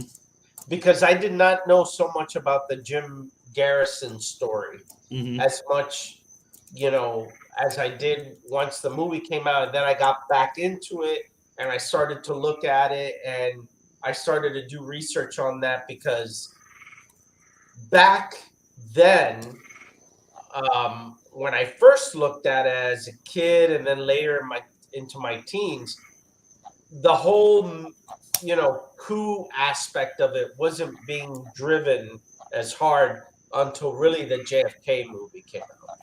I do agree with him though in that the internet age. So people in the 70s and 80s or whatever, maybe they were going to go and look at a document live, but it would have died off. People, with the advent of the internet, now it's digitized. We could all research it online. That's probably kept it going and brought more interest back into it than maybe would have been without the internet. Yeah, but that also brings in a lot of false information too, though, right? Well, that's another thing I think of when I hear about this stuff is like, wait a second, how do we know that, dude? How do we know that this guy saw this guy? Really, or it's a lot of it is like secondhand hearsay. Oh yes, they met one day. Well, we don't know. There's no documentation of. What I heard today? I couldn't ask him everything, obviously, but I heard a recorded phone call between LBJ and J. Edgar Hoover, and they're discussing the Warren Commission. Obviously, they knew they were being recorded. It just seemed like a script, like let's have this recorded phone call so it'll be released, and then we look like we don't know anything about anything, and we're just trying to put together a good commission here. Yeah. You heard this? I think you sent it over, but I have not heard it. Kind of interesting, but it just also does reek of like, this is all pre-planned. One of the things I would have liked to have asked, and again, I haven't seen the replay, so maybe you guys did, was is there a theory that he believes outside of the, industrial complex coup thing? Is there any other theory that he thinks may be plausible? I tried to ask him, and I don't remember because we went off on so many little things. I did try to ask him like what the top ones were and what percentage he would assign to them, but I don't think we got a definitive answer, right, Tank? I think you asked him, so you're leaning more towards it being a coup, and he said, yeah. Right. Yes. And based on the podcast I've heard up to now, it seems clearly that's what his angle is. Yeah, he definitely thinks the CIA is like heavily involved. Dude, did we find out what a boglum is? No, it's I think it's some Rick and Morty shit. I don't know. Oh, okay. And I don't dispute that there's a lot of strange things in this case and things don't make sense, and something outside of the original story actually happened. I definitely believe that. I think we're being trolled in the chat. Yeah. But when it comes to, the definitive, this is why it happened, I always ask myself, and I've said this before on other conspiracy things, is the conspiracy more complicated than the objective and the end result, right? Like, could you have done what you wanted to do by passing a law or getting a congressman drunk or by, whatever, something else, as Could you have opposed could you have poisoned him easier? um instead of, you took the very longest route to get what done, to get into the Vietnam War. Is that it? So again, I don't doubt that there's a lot of weird crap. And he mentioned the thing about the autopsy. There was two autopsies. There was one from Parkland, and then later one from Bethesda, which was Which the government. that was back in DC. Yes. So, Bethesda, Maryland, DC. Yes. Mm-hmm. So he's gonna come with that, and I've read about that. And he's absolutely right about that. You know, there's doctored pictures. There's all kinds of things that are definitively proven to be, suspicious and out of whack. But I ask myself again, like, what was the objective of this? And if it was to get into the Vietnam War, did they actually have to kill the president to do that? But I tend to believe they just wanted to get rid of him for other reasons, for other things that happened before or that were gonna happen, and maybe that just ends up being like another side. Right. thing. And you give, there's examples now. I mean, they wanted to get rid of Trump. What did they do? They tried to impeach him twice. They didn't actually assassinate him.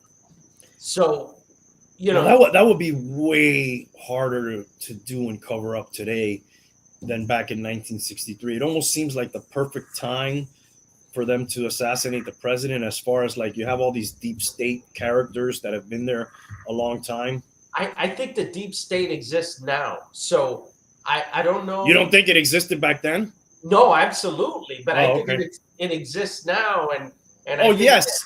But we have all this surveillance now, and we have all these phone calls and emails, and like it'd be easy to track down.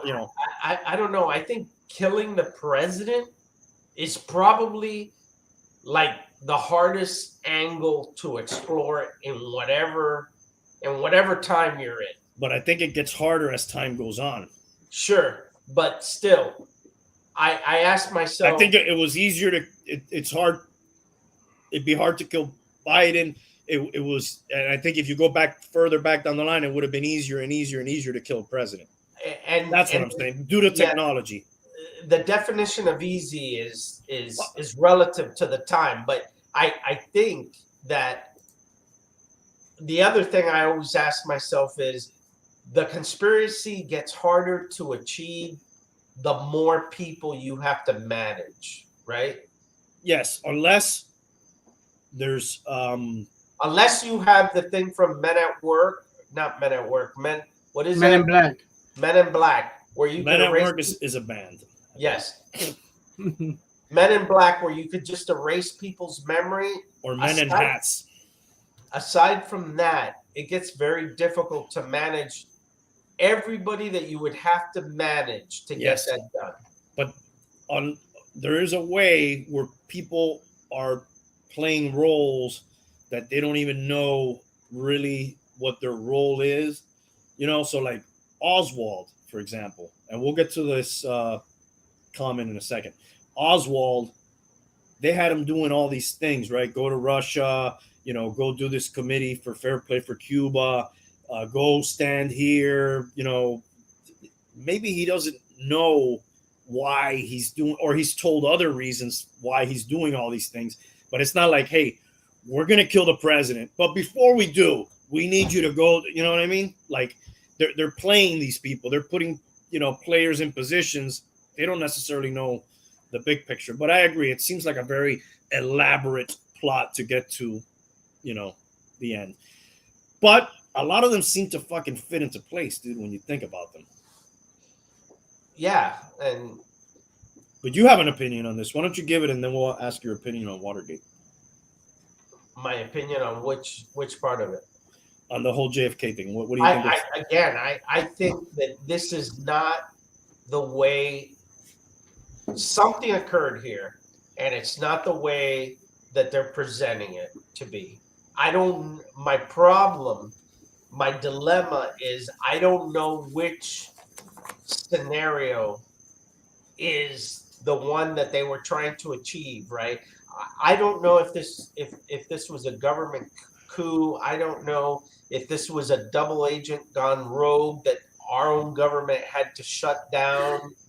I don't know, and this is something Kirby suggested in his podcast, was that they may have shut this down because, it was the Russians or the Cubans, and they wanted to shut it down to show the American people that we weren't that vulnerable, and they made this whole elaborate thing to explain otherwise, that it was a lone gunman, a crazy guy, a Lee Harvey Oswald, when it was really an enemy of the state, a third, a nation state. What do they call it?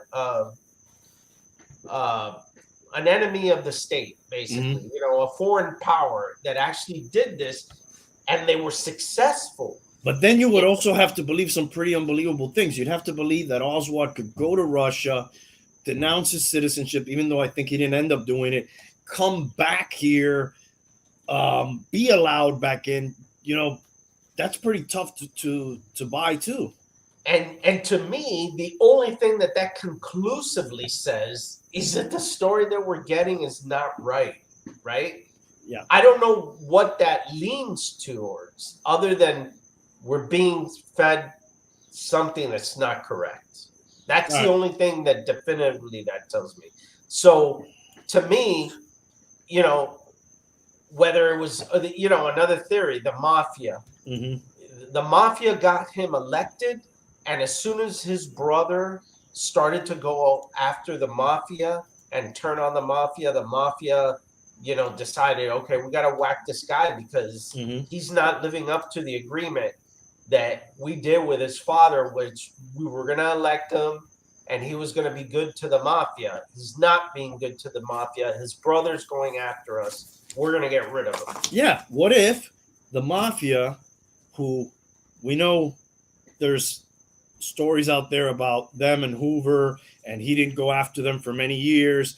Some people say there was pictures or whatever of him, dressed like a lady and stuff like that. And then, hey, we want to get rid of this guy. Hell, I want to get rid of this guy too. Maybe LBJ wants to get rid of this guy, and they just kind of converge. I don't know. That it does seem complicated too for all those people to team up. Anyways, let's get to this guy's question, Logan Cruz, his question. What's your opinion on Watergate? Do you have one?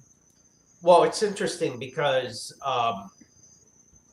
if you listen to Kirby's podcast, and I sort of knew this before, but it was confirmed in those podcasts, there's a couple guys that were involved in the JFK stuff. Two of the tramps, right? Right, either peripherally or intimately, Frank Sturgis and Howard Hunt that were involved in Watergate. And I started to read something else that was, you want to tie up every conspiracy theory together. Like, remember, John F. Kennedy was the president that said that we will have somebody on the moon by, I think, within 10 years or something like that. Yeah. There's some people that say that the whole moon landing was faked and produced. Really? You gotta be kidding me, dude. To tie that up and to give the Americans something to veer away from the whole Kennedy assassination and the whole thing of the 60s and that whole negativity, that it was given to them sort of like a little piece of cake. Here you go. Yeah, we only went while Nixon was in there. I don't know what that means. Nixon was the president every time we went to the moon. The Miami Dolphins only won and attended Super Bowls while Nixon was president. What does that mean? Well, that has nothing to do with what we're talking about right now. I don't know. What does it mean? He was president during both events. What does that mean? Both. We went multiple times, and only when he was. Forget the You're Dolphins. talking about the moon and the Dolphins. Yeah, forget the Dolphins, dude. That's never gonna happen again. And probably that's a good fucking Las Vegas bet. What will happen first? Will the Dolphins win a Super Bowl, or will we go to the moon? Which is gonna happen first? Well, what was Nixon's nickname? I don't know what. Yeah, I don't know what Nixon being the only. He was a 2-term president. Well, almost. Right. So how long was he in office? 7 years. Is that saying that it was easier? No, not 7. He was in office. He didn't just over 6 years. Is that suggesting that the moon landings only could have been faked by one president who was corrupt enough to be able to be in charge during the whole event? I am saying Tricky Dick, as he was known. If you were gonna, I didn't make that up. That's his nickname. If you were going to, you talk about the less people involved, the easier it is. If you have multiple presidents and all the moon landings, it would have been harder, right, to fake them. Would you say yes or no? You sort of did. Since the beginning of the whole space flight thing, you had multiple presidents. Moon landings, bro. Stop talking about dolphins and fucking other shit. Moon landings. But you had multiple presidents during the whole space program. Yes. Moon landings. Moon landings when were only one. But what does that mean? That the president controlled the narrative so it was easier to do? Easier to do if you only had one president if you were going to fake them. That's what I'm saying. But what about the presidents before and after? We never went to the moon with them before or after. Right. But what? Were they not told about the conspiracy? They had to propagate it, right? They had to support it. All I know is they never went back. So to be clear, for me, I find that there's a lot of strange things around the JFK assassination. I could believe a conspiracy. I certainly don't believe that about the moon landing, but that's just me. Yeah, he asked about Watergate though. We haven't. And Watergate, I think there's been some things in Kirby's podcast that he's going to tie that together. I think it's more because of the people who were involved in it. What were they looking for? Information that would help the campaign plus or minus for Nixon's reelection. Dude, it's almost like these baseball players that do steroids, like Barry Bonds, that are already great. Like, even he did that. Did it even benefit him? I'm not sure how, because I don't understand that, because he was in his second term, so he couldn't have been reelected. No, Watergate occurred before the election. It was even out during the election, but it didn't make a major impact.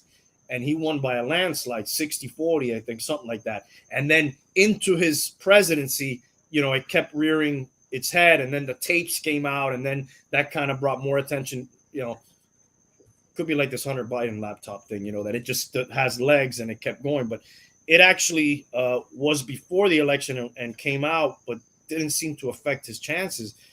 It certainly couldn't have helped. I don't know.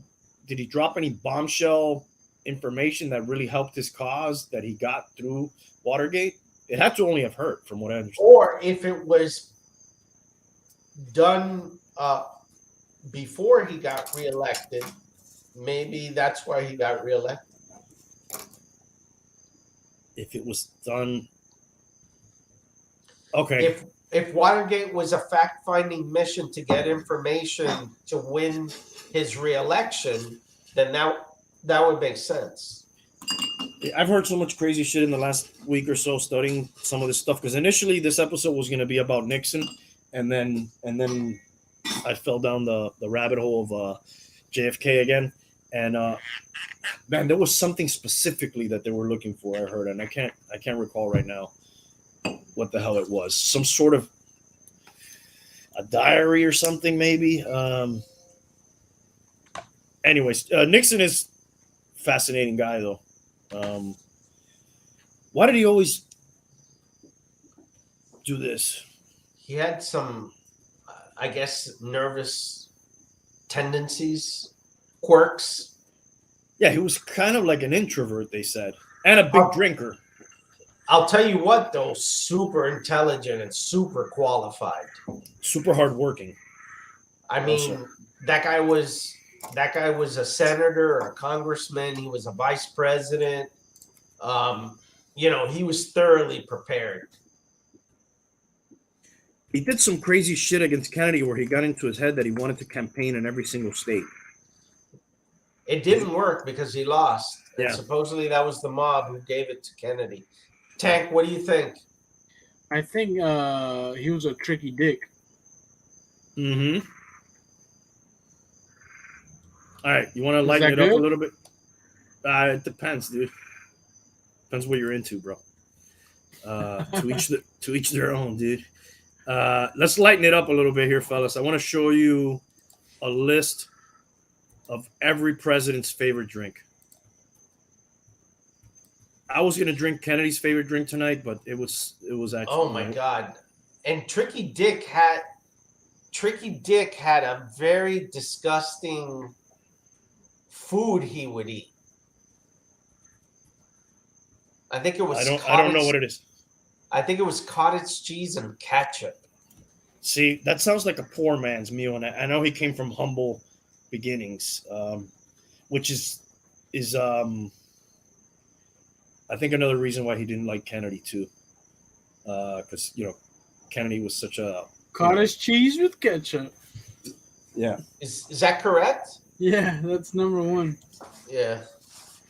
All right, let's look at people's drink. I'm starting with the most recent. I don't know what Biden's favorite drink is. This list is a few years old. It might be milk and cookies before nap time. And Trump was a teetotaler, so I don't think he's on the list. But they start with Obama, and his is beer. Do you guys know this? No. Well, I do remember when he had the beer summit.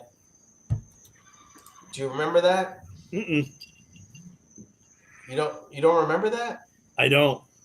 There was a situation where I think there was a black gentleman that was trying to, I think, break into what ended up being his own house, and a cop came and arrested him. And he was actually a professor that got locked out of his house, and he was trying to break into his, trying to get into his house, and I guess they thought he was a criminal, and there was some racial tension around it. So Obama decided to have what he called the beer summit, which he invited both the cop and the professor. Yes, it's ringing a bell now. To sit down and have a beer, to talk like regular people and kind of, get through the situation, right? Yeah. I think Obama was more into herb, if we're being honest. Bush, I guess he retired. His big thing was probably Coke, right? Back in the day. Clinton was pussy. He liked the snake bite. This sounds, what is this? Hard cider, 8 ounces hard cider, 8 ounces lager beer, and a 1/4 ounce black currant liqueur. Bush, a little bit of everything. Beer and vodka martinis. Reagan was into California wines and an occasional orange blossom, special made with vodka. That's very like Hollywood of him. Jimmy Carter, not much of a drinker. He'd get a small glass of white wine when he had to do the toast. Gerald Ford, also into martinis. They tried to get him off the juice a little bit when he was president. By the way, I'm sorry, real quick. Yeah. Since you mentioned Gerald Ford, and I was listening to Kirby's podcast, did you get a feeling for where Kirby's political persuasion was? I mean, if I had to guess, he's Republican, but I don't know. I would agree. But he made mention that at the time, even though obviously JFK was a Democrat, LBJ, so on and so forth, he made it seem like the people that were the establishment that was really pushing the conspiracy were all the Republicans, especially Gerald Ford and other notable Republicans of the time, which I found interesting. But I mean, if we're saying that the Democrats were probably the ones that were mostly involved in it, then that would make sense, right? No, it would be counter to what he said. He made it seem like the people that were most entrenched in the cover-up were the Republicans. Well, LBJ certainly wasn't a Republican. No, that's why I started to say that, you know, JFK, LBJ. You almost said LGBT, dude. They were all Democrats. Mm-hmm. But he made mention that the establishment was the Republicans, and specifically Gerald Ford, who was critical on the Warren Commission, did a lot of, you know, questionable things. Part of the cover-up, I guess. Yes. And he also mentioned that is a conundrum, right? Yes, and he also mentioned that the leftist media mm-hmm. were critical in bringing out or shining light on the conspiracy versus the establishment that was the conservatives and Republicans. Well, I will tell you, dude, when it comes to this sort of thing, I do not look at them through a political party lens. So, you know, when I look at 9/11 and, you know, weapons of mass destruction, you know, I don't, you know, I don't say, yeah, well, you know, I mean, I'll vote Republican. I'm not going to, you know, I thought Bush did a bunch of fucked up shit, dude, during this presidency. So, you know, I think fucked up shit is just fucked up shit, no matter who does it. You know, I don't. In today's day and age, a lot of times you just find the media like finds a way to back up whatever their party's doing or didn't do, no matter what, which it's wrong. You should condemn, you know, crazy shit when it happens, no matter what, you know, what party you belong to. I think that's the interesting part that he was highlighting. The power, the party in power, right, that you would have expected to be doing most of the shenanigans in the conspiracy, were not necessarily the only ones covering it up. And the media that was of the similar party, a leftist position, was trying to bring light to it. So it's all very contrary, is I think what he was suggesting. Yes, but also, if you look at Ford, he's an extension of Nixon, right? Republican. And Nixon also, if you were in a room, you know, chatting it up with him over some scotch or something, you know, he'd tell you, or I think he publicly didn't like this guy anyways, right? So he did benefit too from him not being around, and by extension Ford too, right? Would you say? They all benefited. They were a little removed from that at that point, but I guess technically, yeah. Well, they lost an election to him, right? It was nearly 10 years previous. Was Ford his running mate in that election he lost? I don't think Ford was the vice president of Nixon.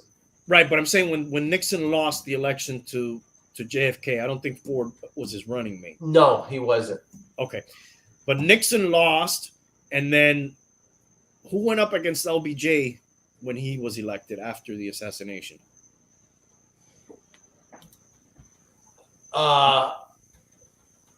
It was either Hubert Humphrey or George McGovern, maybe. Humphrey is the guy that Nixon beat out for the nomination. Okay, then maybe But it was Govern. maybe you could look that up. Who did Tank? Who did Yeah, that's what LBJ? I'm looking up now. Who did he beat out? Anyway, I guess the tie-in I'm trying to say is Or maybe even it could have been Barry Goldwater. Hubert Humphrey. okay. So Humphrey, okay, maybe Humphrey ran multiple or attempted to run multiple times. Okay, got it. Wonder why Nixon didn't run against LBJ. That's curious, right? He probably thought he had his chance and lost it. He kind of did like a Biden there. He didn't run and then he came back later. Yeah. Right? Anyways, the point I was making is that they also did not like this guy and they also benefit from it. So maybe, who gives a shit? I'm not going to really try to find this guy's killer too hard. Never liked that guy anyways. But Nixon's drink, he liked expensive bottles of Chateau Lafite Rothschild, which I assume is some sort of red wine. And look at Tricky Dick here. At the same time, he instructed his staff to serve mediocre red wine to his guests with towels wrapped around the bottle's labels so they did not know where they were getting. LBJ was a Scotchman. It says here, and enjoyed driving at high speeds around his Texas ranch while drinking it out of a plastic cup. That has to be a joke, right? No, I've heard he was a big tractor guy. Oh, wow. And another thing I heard about him is that he would love to call you while he was taking a shit and discuss critical items. That came out of his ass? No. Oh, I'm sorry. Discuss critical items. Okay. I'm on the shitter. We got to take care of this Vietnam problem. JFK, see, I was going to do it in honor, but he liked to drink trendy drinks of the rich. Daiquiris, Bloody Marys. If we were doing an early morning podcast, I would have made it done a Bloody Mary. And then considered a big deal at the time because it was imported Heineken beer. Eisenhower Scotch. And then I got to go back all the way to Truman to find a bourbon man. He liked to take a shot in the morning. That also involved a brisk walk and rub down. And he liked the strong old fashioned. Roosevelt liked cocktails, gin-based martinis, whiskey-based Manhattans. You ever had a Manhattan? No. I got to try that one day.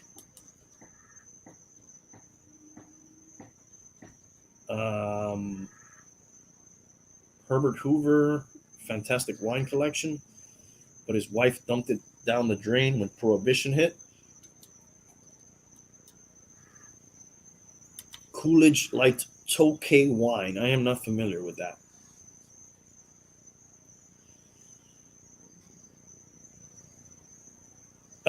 Harding was president during Prohibition, so I guess he didn't have any drinks.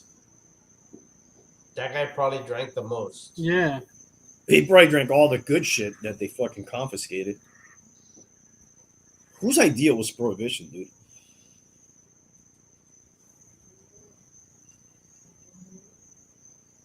Do you know who the fuck thought that shit up?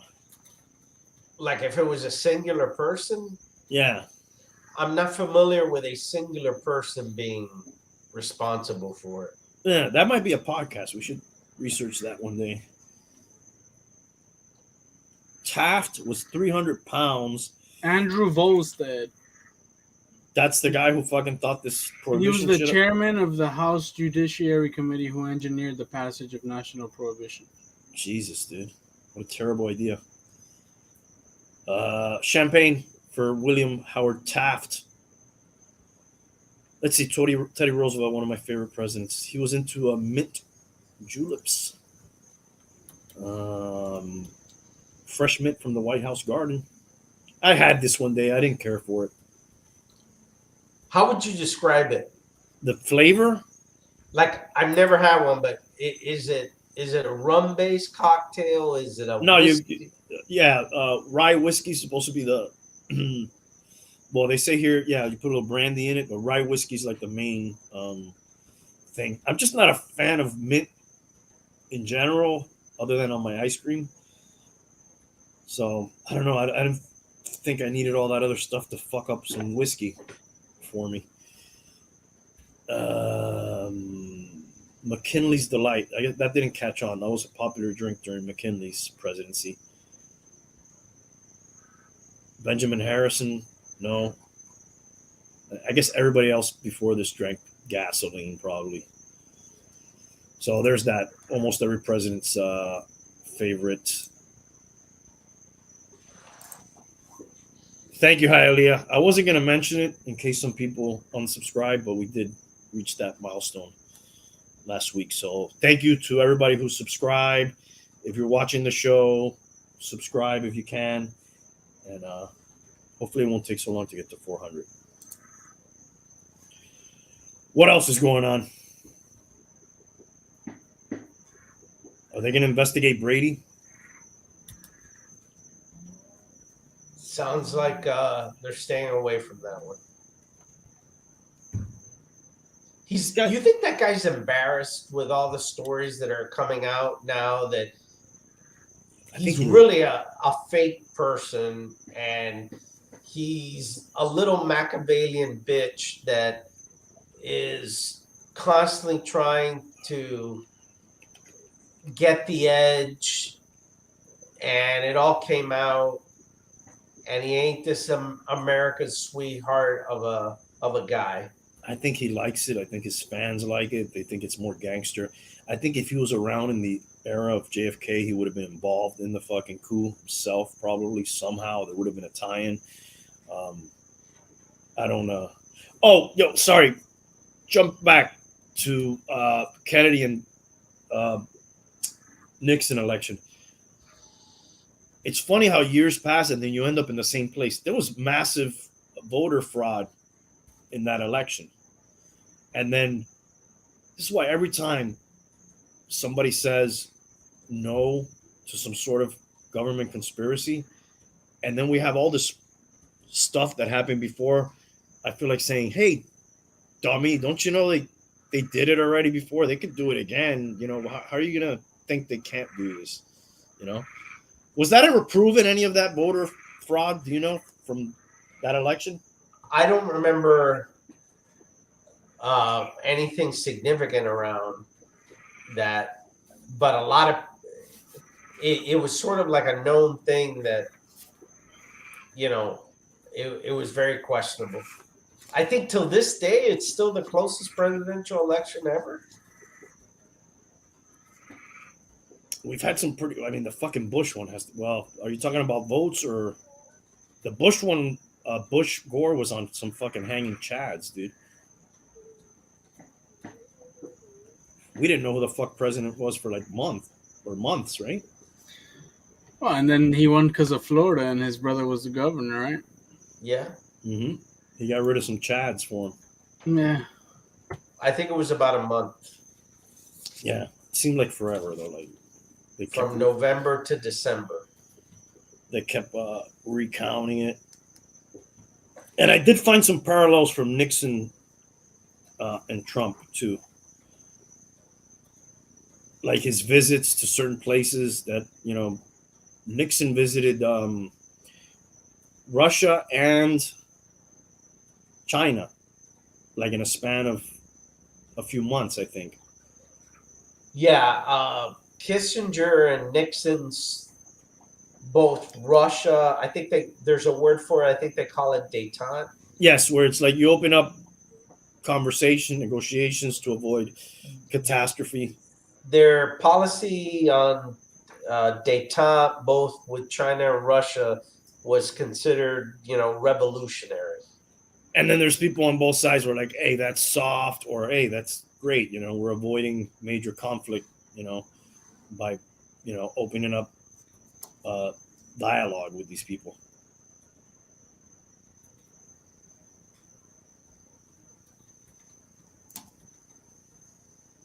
When was he impeached? Or when did he resign?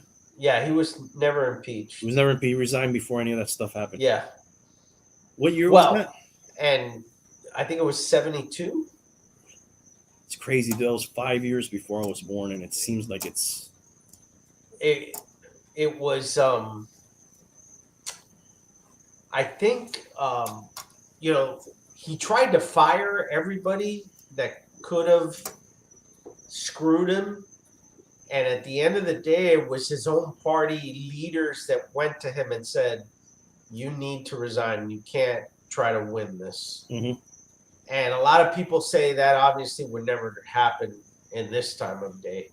Yeah, Trump would not have backed down. No, but more importantly, his own party wouldn't have gone to him and say, hey, you need to resign. But if they did, he probably wouldn't listen. Understood, but it's more highlighted the fact that his own party would never go to him with that. Well, it seemed like the party was stronger, or the party. But he wouldn't do it if they told him to do it. That's what And I'm saying. I believe that the Miami Dolphins did not go to the White House during that time when they won the Super Bowl for the perfect season because of his resignation. And then I'm thinking later was it with Obama that they actually went? You may be right. Like they retroactively gave them their yes, because remember, Nixon was the only president when the Dolphins went to the Super Bowl. And we went to the moon. So they probably neither one of them probably ever happened, really. If we They think were about probably both lies. They both were staged, filmed in a Hollywood studio by Stanley Kubrick. Speaking of football, we haven't talked about this. I've tried to throw it out there to you guys in the chat a couple times. Nobody has really responded. My feelings are not hurt. Do you guys remember when Trump gave the Clemson team McDonald's and Domino's? Yes, but I believe, was there some sort of strike going on or something? Yeah, I think there was something going on. And That's that was fucking funny. I'm sure he could have done better than that, though. It was like Hell yeah, bro. What happened?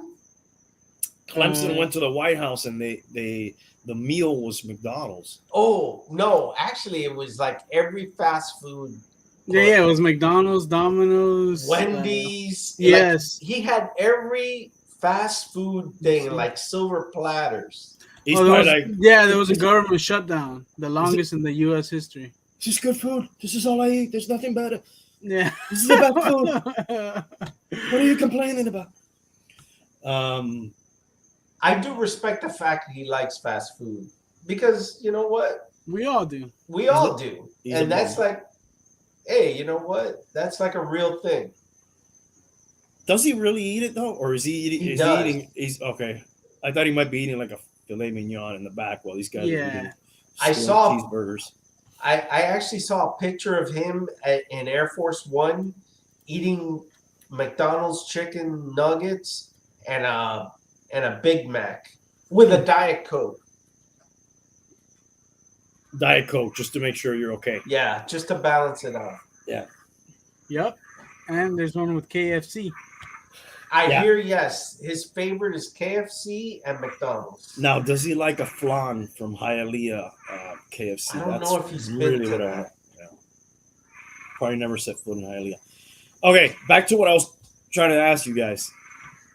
Dwayne Haskins, rest in peace. Have you guys given any thought to what he was doing at 6:30 a.m. crossing I-595, which, can we put up a picture of I-595 tank to show? I've what that looked- searched I've been searching like every news outlet to see if somebody had like an explanation for that, and nobody does. And nobody has even ventured into the possibility that, or even the question as to, what is he doing at that time crossing a major, like, is there any part of 595 that's not a major interstate part? Every part of 595, you're going 60 plus miles an hour, right? Here, I got it. 60 if you drive slow. I mean, dude, any part of this is a nightmare to cross on foot. Oh, that's how he died? He was Yes. crossing the highway on foot? Yes, 6:30 in the morning. and Oh, a dump wow. truck, hit Of him. all things. Oh yeah, He he was high as fuck. And he couldn't get hit by like a guy in a rickshaw. He got hit by a dump truck. Yeah. Right, like the worst right here. possible vehicle to hit you. Was that it? The one that said fatal crash, or is that something? I don't know. That's Oh yeah, some it other- says kills pedestrian. Oh, but we don't know if that's him. Maybe it's a common thing. I guess nobody wants to touch that subject, but it's just that's the first thing I thought. Like, why is he? I'm crossing? expecting once the autopsy and the toxicology report comes back, we'll have our answer. Yeah, dude, he has to be fucking high or drunk to be doing some shit. But are they even going to do that? Of course, But why? because it's a young person who dies in an unconventional way. What difference will it make? It will explain why he was running across a crowded thoroughfare. Well, yes, but what I'm saying is, like, is there an insurance policy that may or may not get paid out? Is there I can tell you the insurance people are hoping that autopsy report Yeah. shows that he was high as fuck Intoxicated. because it'll be invalid. Okay, that makes sense. Yeah, I mean, I think nobody in their right mind would be crossing that highway at Was any it a point. suicide? I think there's like there's those causes of death, and I Mhm. think death by misadventure is an automatic. You don't get the insurance. Mhm. Which is usually attributed to drugs, right? When they say that. Attributed to anything that you were doing yourself, usually, right? By the way, what are these little things? Tacos he put here or carrots? I don't know what that is. Do you know what? I thought they were No, it's like tacos. confetti. Oh, all right. Maybe I'm just hungry. I thought Me they might too. be tacos. I could fuck up some tacos right now. I could too. Taco Bell, dude.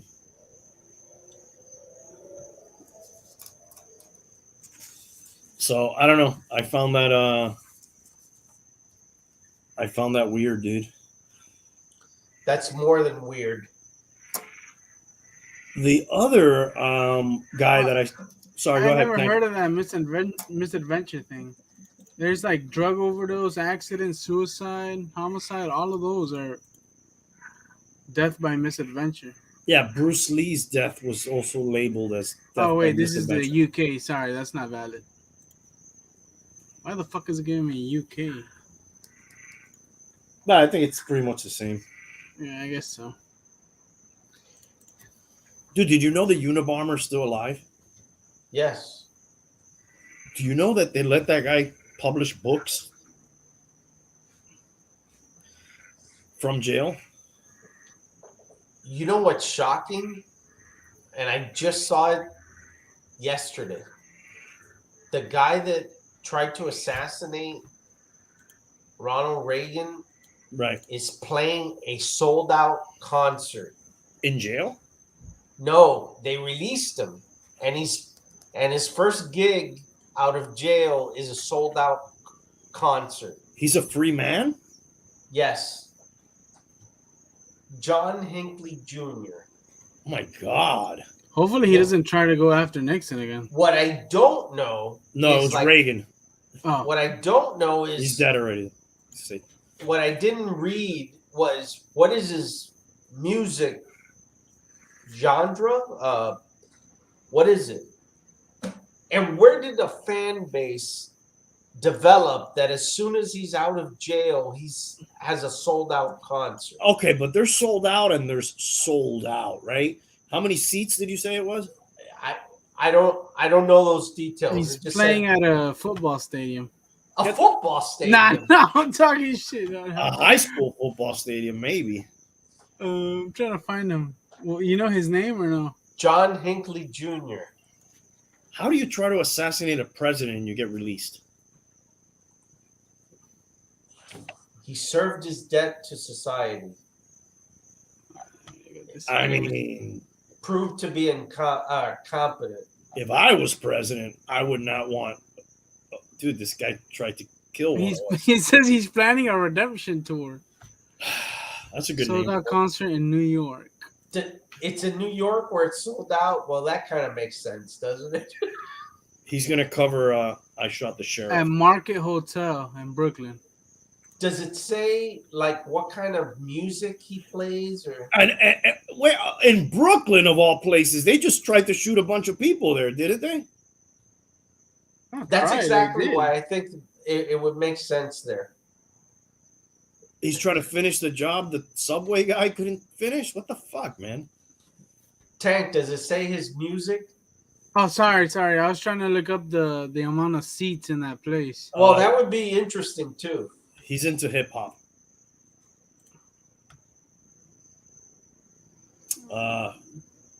He's gonna cover Biggie's "Who Shot Ya." I see. How does that happen? I mean, during the week, I see two stories that kind of just rock me, right? There's the guys gang raping a monitor lizard, and then there's John Hinckley Jr. in a sold out concert. Like, that sounds fake.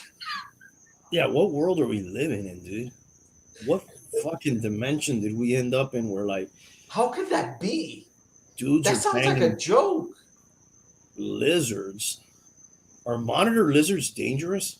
Yes, they're supposedly, like, their bite is supposedly deadly because they carry a bacteria that. Oh, you're thinking of Komodo dragons, dude. Wait, maybe you're right. Yeah, ain't nobody raping no Komodo dragon, dude. Oh, okay, that's the standard then. I mean, if anything, you're getting raped by a Komodo dragon. So that's the standard. Listen, dude, this guy had attempting to kill the president, assault on a federal officer, assault on police officer with deadly weapon. Any assault one of those with intent to kill ×4. It's crazy, bro. I understand he's probably a very old, frail man by now. Dude, No, 3 injured and 1 killed. He killed somebody? Yeah. No. Right. He shot Reagan. He shot a Secret Service guy. He shot a cop, and he shot the press secretary for Reagan, Brady, who ended up being, like, messed up because he shot him in the head. This was all at the same time? Yes, during the assassination attempt. I don't know much about this. Where was he? What do you mean? Where did the shooting take place from? Did he like run up to them, or he was? So Reagan was coming out of an appearance at a place. I'll never forget it. I was in 7th grade and I was bowling at Palm Springs Lanes when that place still existed. Rest in peace. And the TV was on, and like there was like a bunch of noise, and then you see everybody in the bowling alley kind of rush towards the TV, and it was fucking Reagan got shot, and all these people around him got shot. So how did it take place? The guy ran up to them, or the guy was like hiding around a corner, mm-hmm. and you see Tank, bring up the video. You see like Reagan coming out of the place saying hi, and then the guy comes out, shoots, and then they tackle him right then and there. But how many times did he shoot? Because he shot 4 people, you said, right? Yes, he shot several times. With what? Do you know what? A revolver or? Yeah, a revolver. Yeah. Wow. I was just looking at it. It was a... No video. I don't want to get pulled again. It was a Rome RG-14.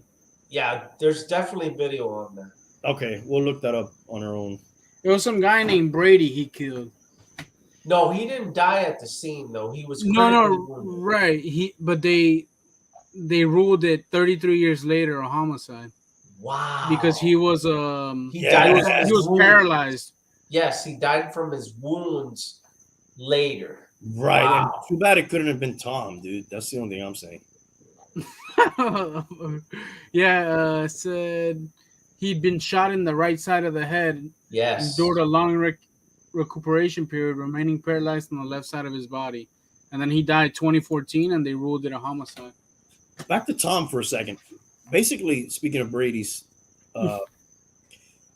he basically tried to do like a Jordan Wizards move, right? Like calm, be front office, maybe take a year off, and then insert himself to try to win. If you right, he was trying to do some shit like that. Dude, that guy tried to do a LeBron, Pat Riley. Like that guy tried to do every move that's been done. But a Michael Jordan too, right? Where you go to the front office like he did with the Wizards. Like every move that anybody's ever tried to do individually, he tried to do it all from multiple positions at the same time. What a scumbag. But I keep going back to unfinished thoughts. Dude, the Unabomber, they allow this guy to write books. Isn't that crazy? That you could go and buy on Amazon and shit. I think where he is, yeah, but I think he can't profit from it. Any profit goes to the victims. Regardless, we're letting this lunatic write books. Even though I tell you, you read some of He's his very work, smart. Very you read- smart. you read his work and you're like, Was he a wrong. mathematician? yeah, Yeah. that would be the least interesting of his work for me. I hate complicated math, but yeah, he was into that. But he was basically an anti-technology environmentalist guy, and he makes a lot of good points based on that. Like, that you're never going to be able to stop this if you don't stop it now, and it's going to Yes. take away from your humanity, which in a lot of ways it has, right? Yes. I mean, look at this. We're on a fucking computer screen here. You know, back. Yeah, this guy was released from a hospital, like a psychiatric hospital. The Hinckley guy? Yeah, I don't know about that one, dude. that's some fucked up shit. Did you find out what kind of music he plays? No, it says genre music. He has a YouTube channel. You can check him out. He's into Jesus. he's into death metal. He has 26K. 26K followers Yeah, on YouTube? yeah. Wow. He from 2020. It says How's he was that found happen? not guilty on everything because of insanity. Those You have don't to really, be all Democrats, right, that are following him? you don't really fucking release a guy like that. Crazy, dude. Insane. Oh, hold on, right here. Just let the music on. Another one that when I was studying the Unabomber, that at a point he talked to somebody about wanting a sex change. You ever heard that one? The Unabomber? Yeah, but he never obviously followed through with it. He performs covers like "Blowing in the Wind" by Bob Dylan Jesus. and Elvis Presley. Can't help falling in love. Okay. And so you're a cover guy and you tried to kill the president and you sell out. I don't care if it's a goddamn bar. How does that happen? They might try to fucking kill him, or they just want to ask him questions. I mean, it's a whoever's in that is just into morbid spectacle type shit, right? Like if OJ Simpson went on tour, people would fucking pay to go see him. But at least he was famous, right? He was a football player. Yeah. The murderer. Nah. He didn't do it. That's one that there's like no conspiracy, right? It's like, yep, he did it. Nobody's like, nah, dude, he didn't do it, right? Well, I know people who believe that he didn't do it. Well, there's people that believe he did it, but she deserved it, right? I know people that say he was framed because he was black. Oh my god, dude, that guy was the least black guy in the history of black guys, dude. I get it. Okay, I don't know. Did Reagan get shot? Yes. That's what we're talking about, dude. As a matter of fact. No, Like but I didn't know he actually got shot. Yes, he this did. guy. And years later, it came out that he was actually critically wounded near death. But they did not tell that to the American public. And what makes Reagan such a badass is that he survived that. It was really bad. And he won the Cold War. It was Without- a 22, though, right? Huh? It was just a 22. I don't know the caliber. No, I'm telling you. Okay. That's weird. Weapon of choice. Try to kill somebody. Obviously not a professional. I mean, it'll fuck you up, but it's unless it goes through a major fucking Yeah, or it hits you in the head. that shit'll like ricochet all over your fucking body. Magic come- bullet style. Come on, now you got to put the video, man, because now I kind of forgot how it looks. Now. Oh, We can't. I don't want to. Yeah. Oh, it's illegal. I don't know. The last time We're gonna get demonetized. But wait a minute, I think if it's on YouTube, it's still illegal. I don't know, dude. We've shown highlights that are on YouTube before, and the videos gotten pulled. I showed some fucking freeloader that's living on some fucking floating island he created one day, and that video got pulled. Yet I had a guy who pulled his cock out on the show one day, and that didn't get pulled. So fucking go figure, dude. Tank, you weren't on for the cock. The bum was here for the cock. No, show. I saw it though. I had to rewatch it a few times. The cock thing. Yeah, Yeah, the helicopter. yeah, it was on the Tom Brady show of all things. Is that the Retirement show. Christologic guy? No, Crystalia. yeah, no, not the. I know who you're talking about. I love that guy. The Krista College. I forget the I Pentecost. don't know what he's talking about. The guy who comes on and he talks about it's some sort of god. You've been on those shows, Tank. Oh yeah, the God is Christologic, Krista College. yeah. I know what you're talking about. Pentecostal, whatever. Hey, it's Easter's coming up. Happy Good Friday, guys. All MJ fans are crybabies. He was on the same show as that guy, but it wasn't that guy. Yeah. Different guy, but yeah, they're both annoying. The Christological biblical. Yes, the The biblical. bibliological, Christological. Yes, Correct. I don't think it's Accident. Christological, but yeah, we know what you're talking about. Two of my favorite shows are coming back soon. Stranger Things 4, May 27th. Anybody see Wow, the? that's been missing for a few years, right? Yeah, the kids are like old already, dude. They're like, In their 20s. 30. yeah, they look like men and women already, dude, riding around in bicycles and shit. I don't know. No, seriously, what's the gap there? It's been a year and a half, I think. Oh, that's not bad. I thought it was like 2018, 2019. You know what? I'm not sure. Maybe 2 years and a half. I remember the last big release was on a Halloween, right? Am I right about that? I don't recall. But Game of Thrones prequels are back in August. House of the Dragon. I've never seen that. You've never seen Game of Thrones? No, I've never seen the prequels. Well, this is the first one. Oh, I thought those were already going on. No. This debuts in August, and it looks at the dynasty of House Targaryen 200 years in the past or something like that. So you see some of how they got started.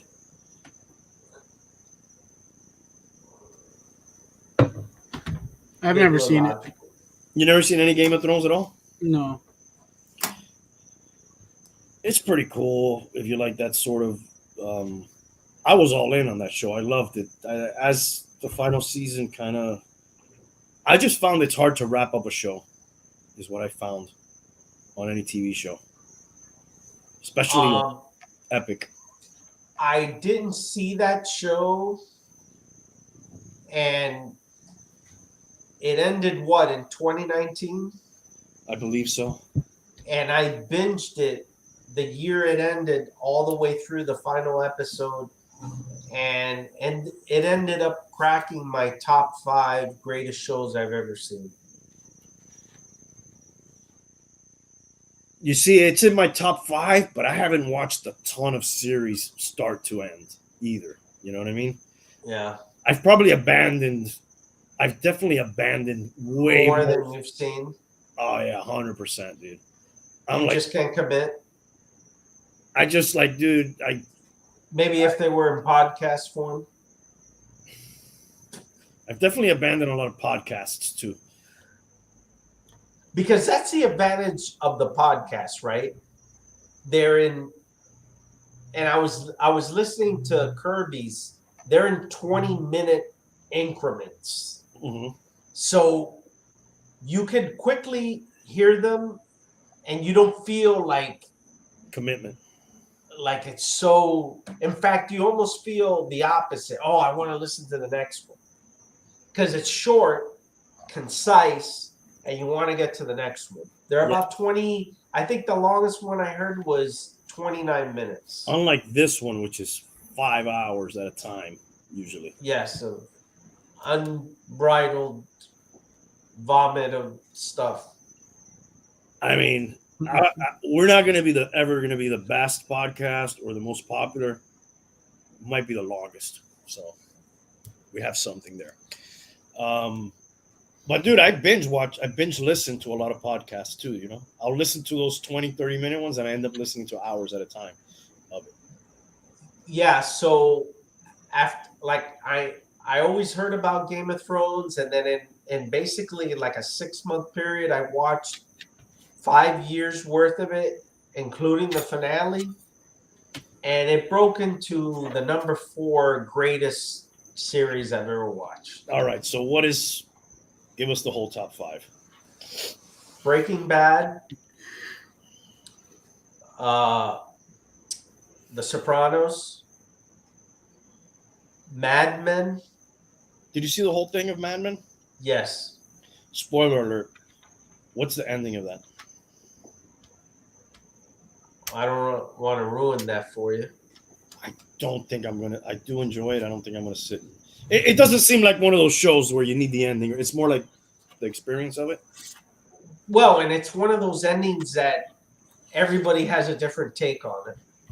Oh, one of those. Okay. I will say this, that the 2 best endings I've ever seen have been Breaking Bad and that one, Mad Men, I'd have to say. I watched all of Breaking Bad except like the last 5 episodes. That's like super critical. I finished through and through. I'm sorry, give me the whole. You gave us 3. What's the rest?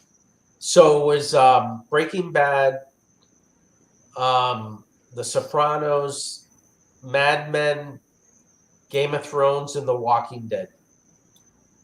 And that's not even over yet, right? Yeah, but that thing was over Season 3. probably 6 years ago. But you're fucking holding on, right? You got to finish it at this point, right? What are you waiting for? When they have to release the second half of the final season? Is that what it is? They're down to the last 8 episodes that will be played this fall. And then, but they've got like other spin-offs planned. There's like a Daryl. Yeah, but Well, that Daryl, I forget his name right now. You really cashed in on that shit, huh? Cletus. Yeah, Norman Reedus, not Cletus. He might be getting a lot of Cletus, but it's Reedus is his last name. He made a career out of that. well, he's like one of the only original guys from the very first one to now that are still on there. He's got to be the highest paid guy on that. I don't even know, but Can you check that out, Tank? What's he make? What's he pulling down? Like, I think there's only 2 people left from the very first show. He's one of them. He's an item with the lady now, right? Is he? Does he have a girlfriend? He Carol? negotiated $20 million a year. Oh my god, dude! He's fucking Tom Brady, dude. He's the Tom Brady of fucking. That was in mid 2018. Dude, he's balling off that, dude. Is he with the lady? What's her name? Carol? Carol is the only other one from the original. It's What the only them fuck? 2. Is she his girlfriend? How the fuck No. is Carol still around? That bitch, Carol Baskins, dude. Yeah. What? When did Rick die? Season 9 or 8? And where are you guys at now? Did he die? 11. Did he die for sure? No, he didn't. It looked like he died, but So they could bring him back. They're gonna bring him Yeah. back, dude. They're They're gonna gonna bring him make- back, dude. they're gonna make feature films with him in it. Oh my god. And Carl? Carl. Carl's dead. Yeah, he dies? Yeah. Yeah, fuck. He was a little piece of shit after the jail. They're all dead, dude. And Maggie? Still alive. Oh wow, look at that. Yeah. Who's she banging She's nowadays? hot. Glenn. Glenn's, No, Glenn died. Yeah. who's she banging? Nobody. Is Oh, Michonne still around? That's sad. She left to look for Rick, and she's never been seen again. They started their own colony. Who else? What about Merle? Merle died many years ago. Fucking season 1, right? Some shit like No, he actually had he was gone for a long time and then he Yeah. came back. I think he died like in the fourth season, maybe. I stopped watching there, like at the jail. Like they never made it out the jail for me. I remember the last episode I watched.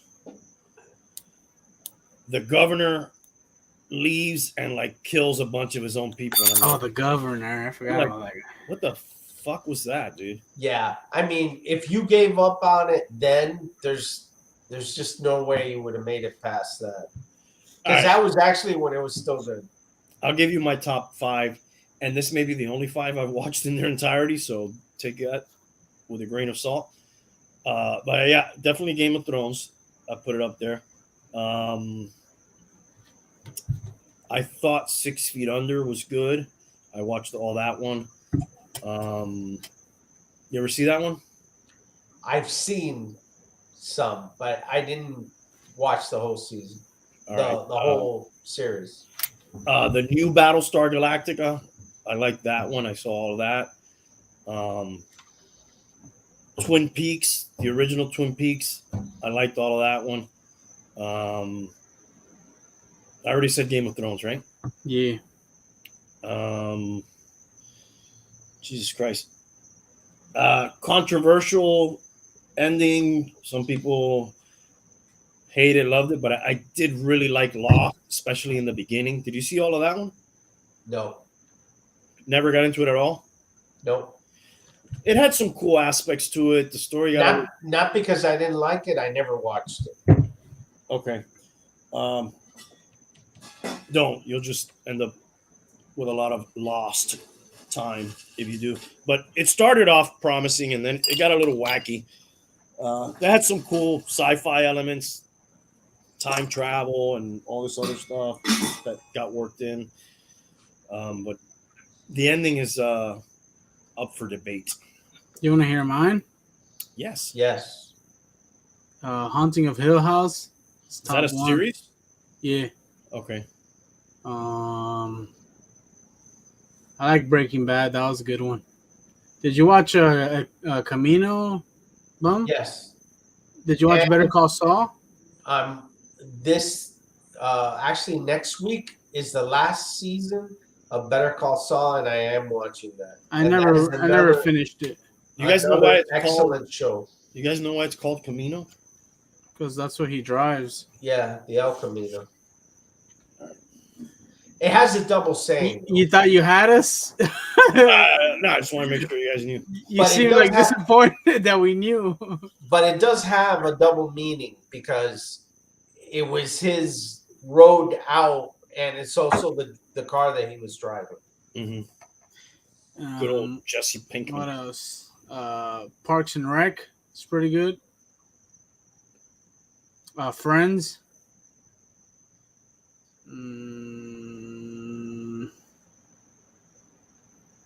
I used to like Frasier. I did. You guys probably like Seinfeld.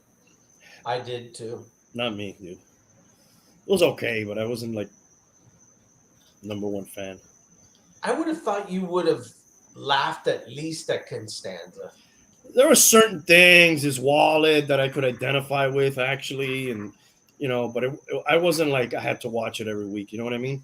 I probably tuned in more to Frasier on a weekly basis than I did Friends. That Pam and Tommy one was pretty good. I haven't seen that. I hear it's good. I'm trying to think, dude. There's not too many that I've seen in their entirety. Ashley's watching the Kardashians one. The new one, right? Yeah. What is that different than their other show? It's essentially the same shit. It's just a reality show. Just they're grown and shit. I hope you're fucking trolling us, Hialeah, dude. Out on the West Coast. You fucking West Coast motherfucker. Hialeah's out in, what's her nickname for San Diego? Does it have a nickname? The sunshine. Well, whatever. He's out there. Probably high as fuck, dude, if we're being honest. America's finest city. Really? It is a fine city. It is a nice place. Probably one of the only few nice places left in California. I could tell you a ton that I started and I fucking bailed on. I started Yellowstone. I fucking bailed. Oh, I seen Yellowstone and the prequel. But what's that about? You just can't do it? Power of the It's not dog. good enough? I can't commit. It's But got to be. because it's not that good. Yeah, it's got to be really good for me to commit. So that means barely anything.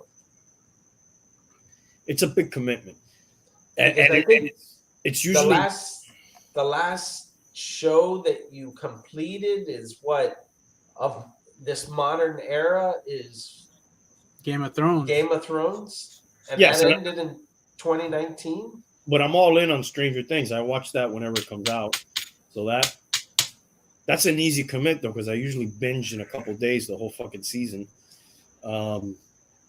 But I've tried to watch several after that, and I haven't been able to. I'm more into like something like I can just watch, like the podcast 20-minute thing. I'm more into like I could watch something on I'll watch a nice doc or like I watched the Unabomber series, 6 episodes, but that's not really a series. But I could commit to that because I could watch that in one day.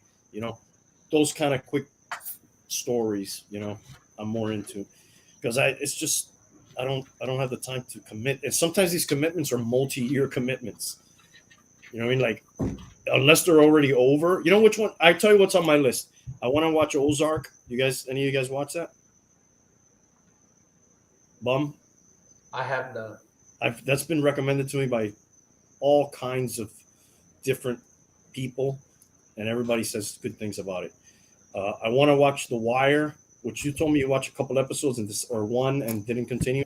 I saw 2 or 3 episodes.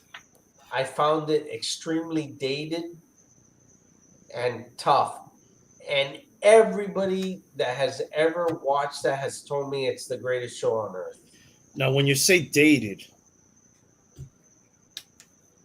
what do you mean? It felt very old. But it is. It's like 90s, early 2000s, right?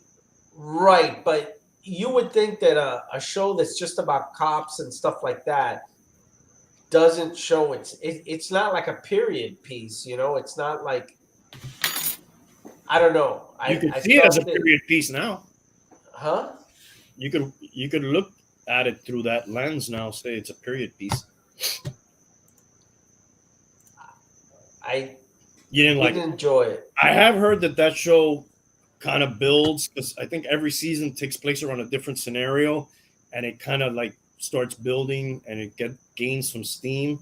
But I haven't watched it, but it is on my list. I want to watch it. Narcos I've wanted to watch. I haven't. Excellent. I've seen all of those. That is, in fact, if I was to after The Walking Dead, I would rate that number 6 on my list. Hey, look, he likes the same one that my sister likes. So she's into that, right, Vivian? Yes. Is that her favorite of all time? I don't think so. And he's always pulling in with the Downtown Abbey, dude. Just hammering, dude. Hammering. He hammers the Showtime. But I will say that Vivian does like most things that are happy ending and have to do with love. But so that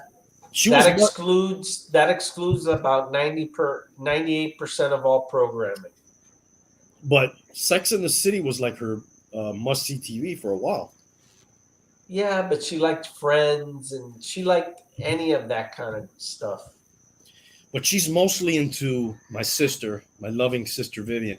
She's mostly into Lifetime movies where they kill the husband at some point. There is a component of that. And does this concern you at all? It does, but she shifted now to the Hallmark channel that has endless like love stories with non-famous actors. Complete nobodies in love stories. They're not killing anybody in these shows. No. She's doing this to throw them off when she finally does it. That's what she's doing. I know her. She's playing the long game. Yes. Mad Men was mentioned, Hialeah. The bum, I think, put it in his top 5. That was number 3 on my list. I tried watching Westworld. Is it Westworld? The one with There's a Westworld, yes. Okay, I tried watching that one. I dropped out. I tried watching Altered Carbon. Anybody ever dabbled in that one? Which one? Altered Carbon. No.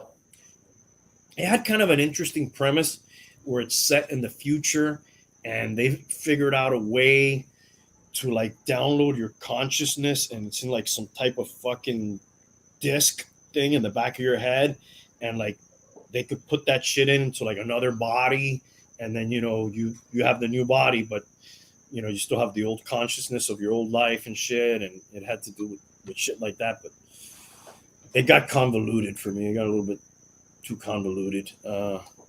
He's throwing out there the Queen's Gambit, first 2 seasons of Westworld.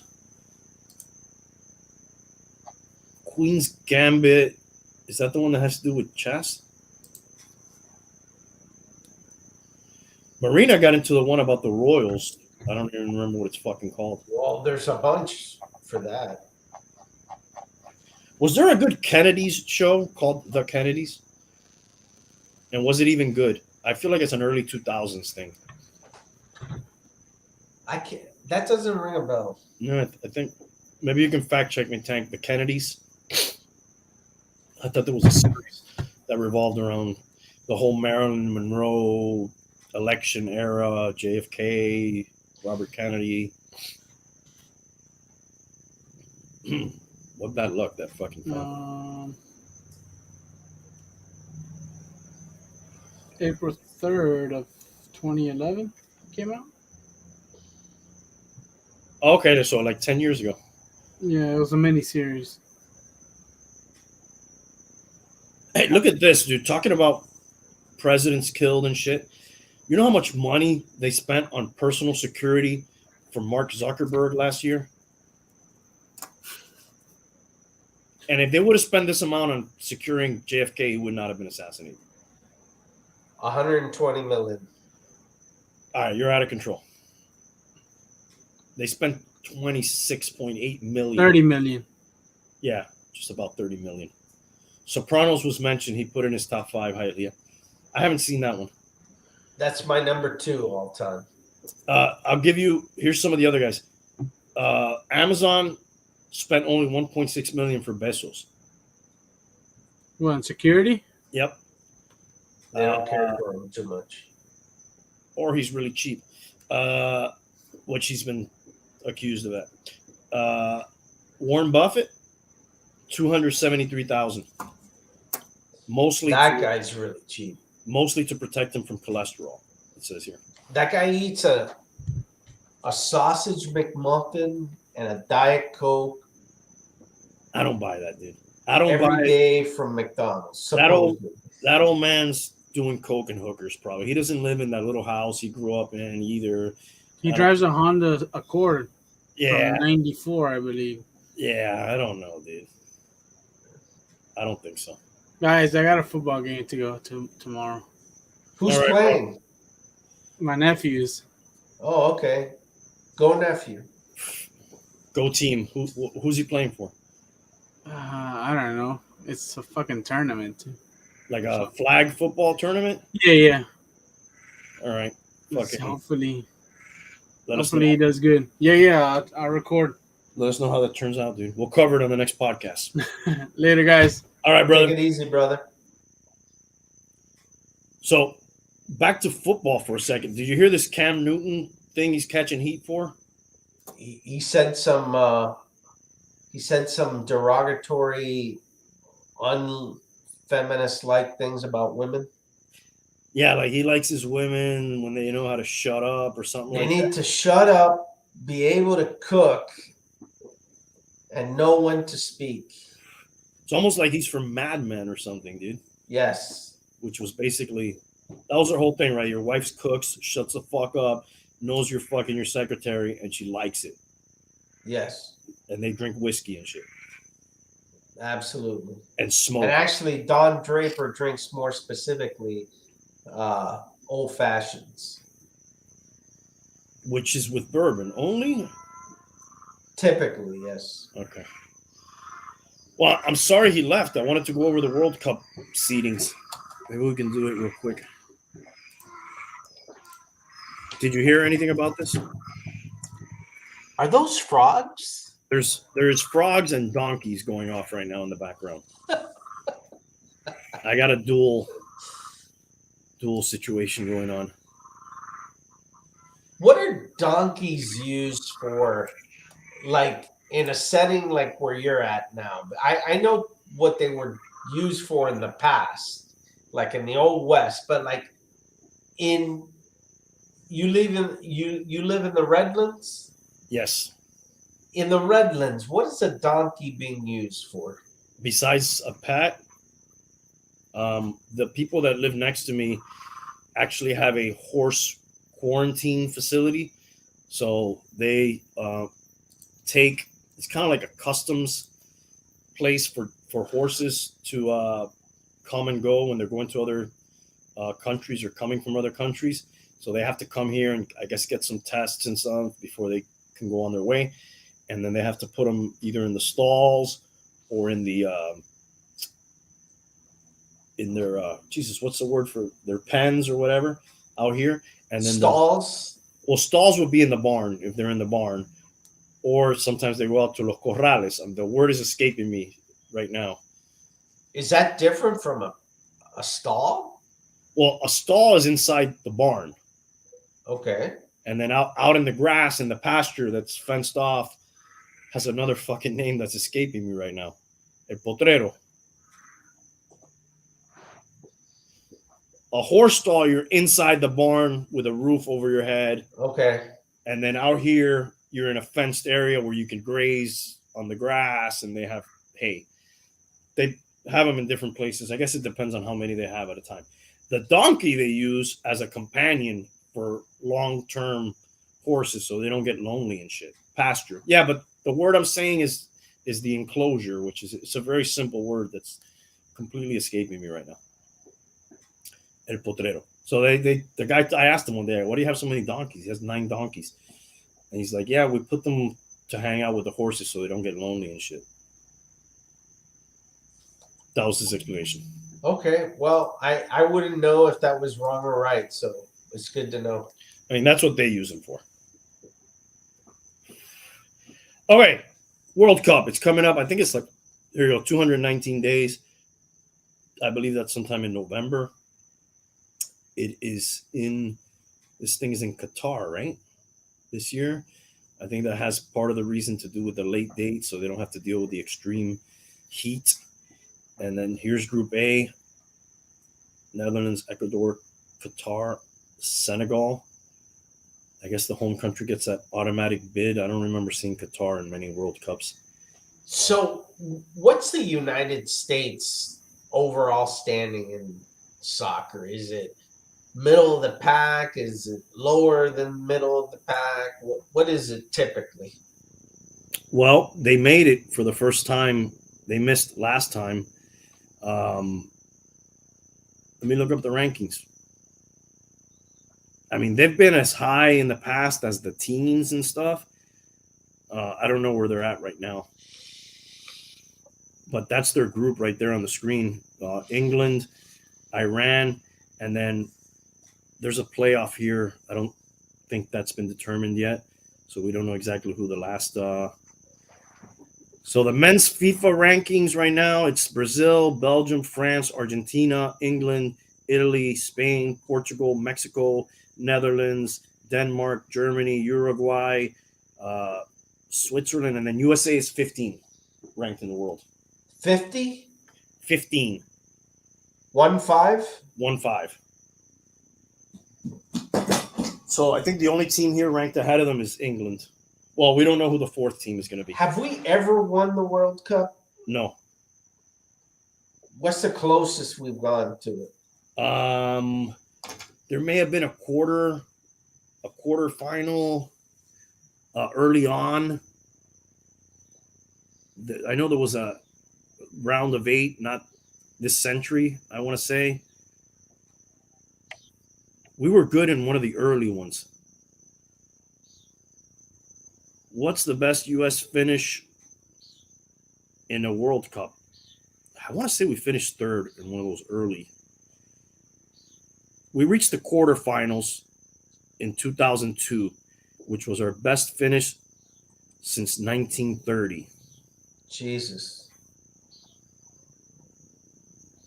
So quarterfinals is the round of 8 teams left.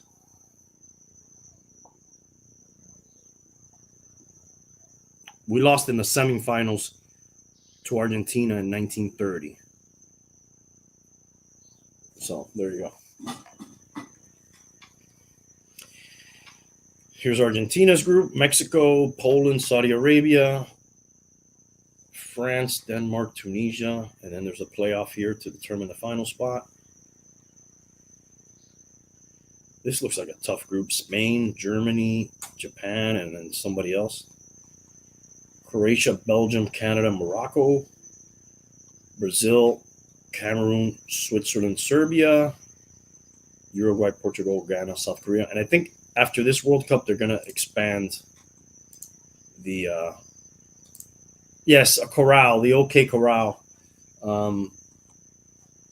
It may just be a pen, dude. I don't know the name of the fucking thing that we're thinking of. That's the World Cup. The USFL starts, I think, this weekend. Have you heard about it? Yeah, I heard about that. Is there anybody of any substance that is playing in that league?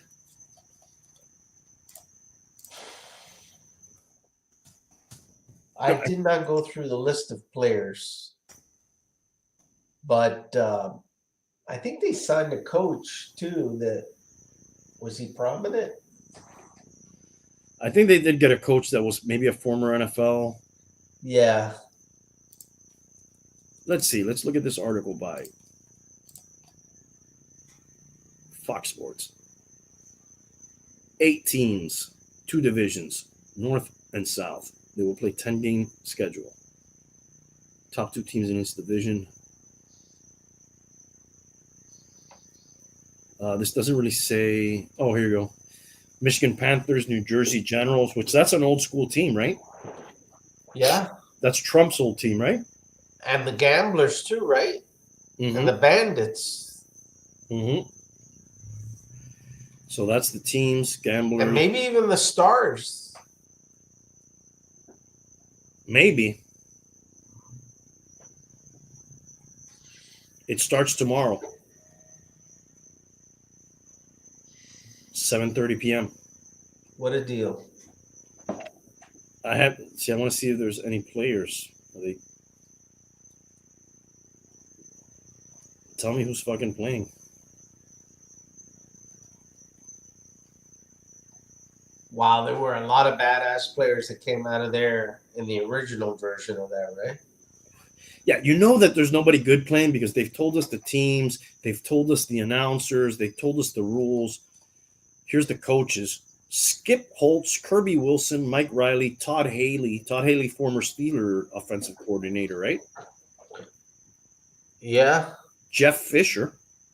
Jesus. Yep. The most overrated coach in the history of football. He got to a Super Bowl, dude. Yeah. Can you be overrated if you got to a Super Bowl? Well, if they give you $1 bazillion, then thereafter and you do jack shit, probably. Okay, what if they wouldn't have given him $1 bazillion? Would he still have been overrated? What if he would have retired right after the Super Bowl? Yeah. I'm trying to think of people of similar stature. I know what you're saying. If you look at his career record, I think it's barely 500. Is he like what was that guy from the Ravens? Brian. I know who you're talking about. Later, an announcer. Yeah. Um, Went to the Billick. Vikings. Billick. Yeah. I mean, but he that won. guy, He won a Super Bowl. Exactly. He actually won one. So I see that guy as Jeff Fisher, 178, 171, and 1.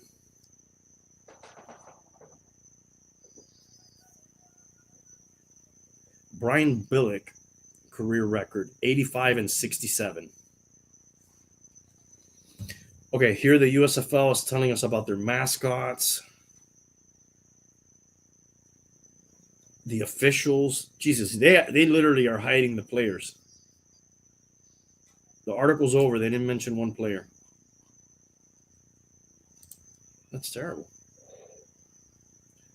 Everything you need to know. I mean, the one thing I wanted to know was not there. Let's do USFL rosters.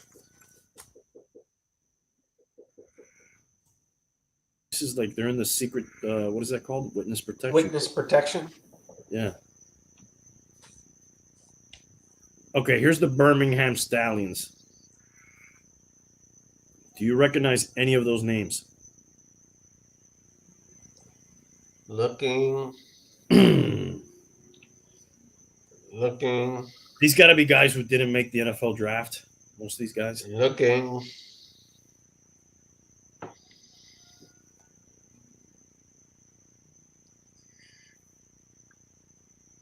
Dude, I don't recognize. I'm thinking Cameron Hunt. I remember that guy. Cameron Hunt, a guard? I think these are made-up names, and these are not real people. John Yarborough. That sounds made up. Kenji Behar. Anthony Ratliff Mitchell. He does sound like a receiver. JoJo Ward. Is there a Corey Thomas? Look, Tyler Higbee. Who is he? He sounds familiar. Not the same guy. Right. Who is Tyler Higbee? The one I'm thinking. Tight end for the Rams. Right. This guy's a guard. Unless he just became really fat and they moved him to guard. Dominic Davis. Defensive tackle. Wasn't that guy a running back for the Texans? But it says here he's a defensive like 50 tackle. 50 years ago. Who's Mark Thompson, running back? That sounds familiar. Nick Vogel. Also sounds made up. Mark Thompson was a Raven at one point. But I don't know who these people are, dude. Adewale Adeyoye. Paxton Lynch. Remember that bum? No. Quarterback? Yeah, he was one of those Denver quarterbacks, wasn't he? Was he? When they didn't Paxton have no Lynch. When they had the other guy that we got for a while on the Dolphins, what was his name? Brock Osweiler? Yes, Ass Wiper. Ass Wiper. I do not know any of these people. Oh, look at this. I like their tight ends named Joseph Magnifico. How about the Threat? You saw that name? Trey Threat at outside linebacker. That's a good name. Terry Poole. That sounds familiar. Malik Hammer. That guy's got to be no, he should have been a linebacker. DeAndre Johnson? No. Who was the receiver for the Canes? Andre Johnson, right? Yes. Cavante Turpin.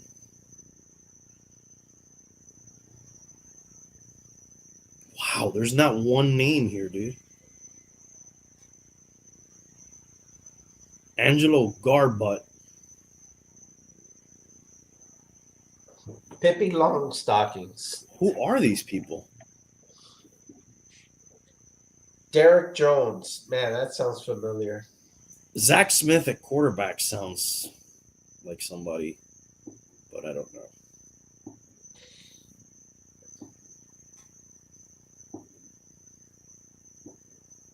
These are all fake people. My controls are jammed.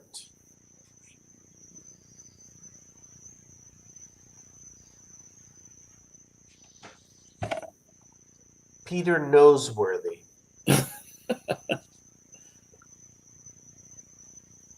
Cody Brown. Bug Howard? Bug Howard, dude, at tight end. Josh Love. Josh Love, not to be confused with Jordan Love, who's also a quarterback. Here's another. Wasn't there a Trey? Oh, Trey Threat. This is Trey Walker.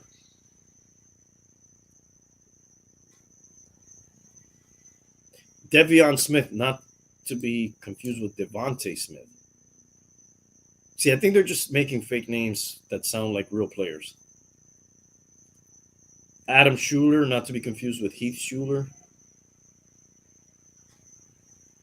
Brady White, dude. That's like their version of Tom Brady. He's a quarterback. Brady White. Also drafted real late. That's their Tom Brady. Which that should have been Tom Brady's name, Brady White.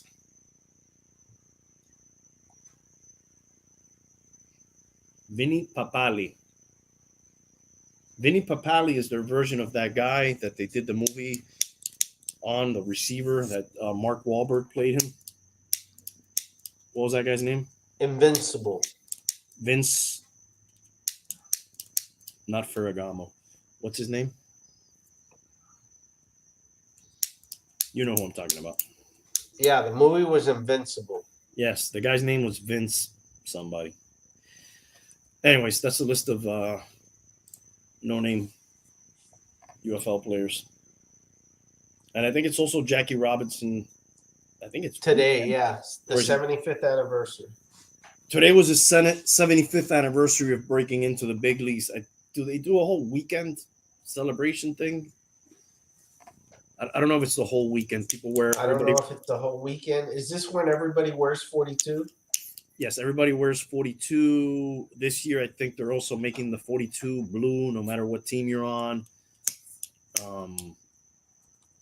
And shout out to Jackie Robinson. Great man, great player. He was on Hoover's list. We mentioned that last week.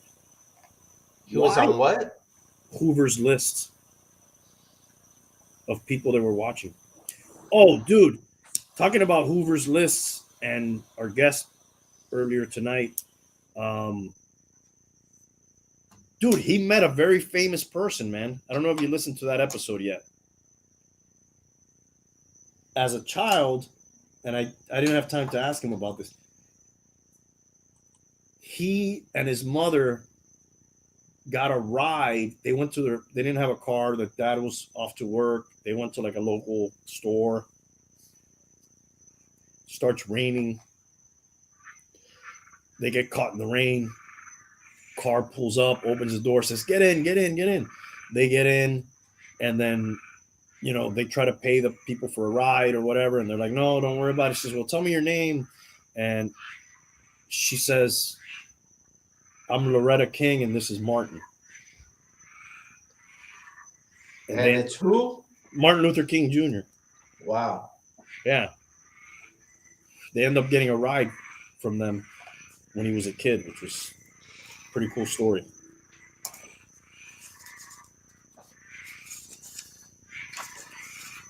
All right, so to put a bow tie on the conspiracy, you don't like the government coup idea. Say that again? You don't like the government coup idea. I'm not going to rule it out. I think it's possible. Have you changed your opinion? Because in the past you didn't really like that one. No, it's not my favorite of the possibilities. It seems like I go back to, I would need to understand the objective and see if there was any easier way to do what they were trying to do, because it seems like it's the most difficult, hardest, difficult. I'm being redundant in my words, but it just seems like the long way around. You think there could have been easier ways to kill him if that's what they wanted to do? And carry that level of conspiracy and all the risks that you carry with so many people involved, yes. And for you to do that, the stakes had to be very big, or it was the only option you had, I think. Yeah. I can see it. But certainly there's probably,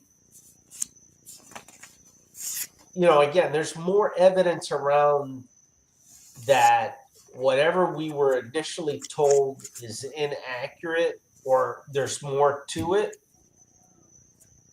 And then there's other things, like I've read other theories, like they use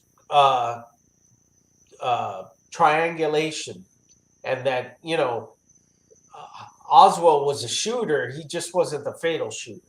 Example. The grassy knoll. Right.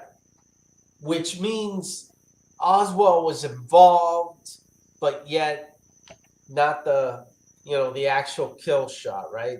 That's almost like a discrepancy, right? Now, I've heard the first shot was off by a lot. Maybe Oswald was told, take this shot. What we're trying to do is, I don't know what, say, present that there's a danger to him, so later we do something else. We're not trying to kill him.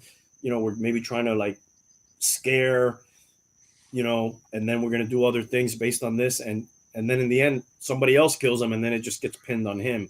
But he wasn't really trying to kill him, or that wasn't his objective in the piece of the puzzle, but it just ends up getting pinned on him. There's so much shit. I don't know. You could go anyway. The only way I don't think you can go is whatever came out in that Warren report. I would have to say that that's where you and me are 100% lock, stock, and barrel, as they say.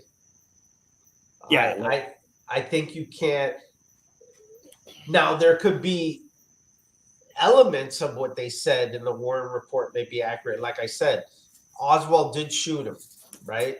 But he was of many shooters, right? Something like that. But I don't think you could just take what's in the Warren Commission as the absolute definitive answer to this. 100%. It seems like the least probable, actually. All right, Bum. You got anything else you want to touch on before we get out of here? No, I wish I would have been able to join earlier. I did have some questions. He did seem a little bit like the guy at the tobacco store in North Carolina. A very loud voice, you mean? I kind of see that. I would love to get that guy on the podcast if we could track him down to talk about cigars one night. Oh, dude, the Heat start the playoffs, right? When are we starting? I think it's tomorrow, the next day. I was watching the game between Cleveland and Atlanta. We play Atlanta. NBA playoffs start tomorrow. It says, okay, so we got Atlanta, that's for sure. That's what it looked like. Yeah, 9 and 8 were playing, Cleveland and Atlanta, and I was watching it with Nick, and he said that the winner of that would play us. So that was a play-in. Is that the play-in game? Yeah, that's one of those special. When did they start to do that? I think just maybe last year, if I'm not mistaken. Wow. Okay. Yeah, so we're the top seeds. The Suns are the other. And I saw that the Marlins were winning 7-0 in the 8th inning. That may be only like the second or third game they win. Let's see the Heat schedule real quick. Heat. and the Panthers are on fire. Oh, dude, yeah, they're kicking ass. I think they blew them out today. I don't know. I saw it was at 1.6-1. Yeah, tomorrow 1 p.m. we're playing the Hawks. So the Hawks just played tonight. Yeah, we saw the game. They beat the Cavaliers At home? Do you know if they were at home? I think it was Atlanta at home. That is a tough, regardless of where it is, that's a tough turnaround. They got to be here at 1 to play a game. That's tough, dude. That's like the worst of back-to-backs. Yep. Not even a night game. A fucking Jesus. They got to be hating life. Then we play them on Tuesday. Then we play them on Friday, Sunday. I guess the rest of these are, if needed, Tuesday, Thursday, and Saturday.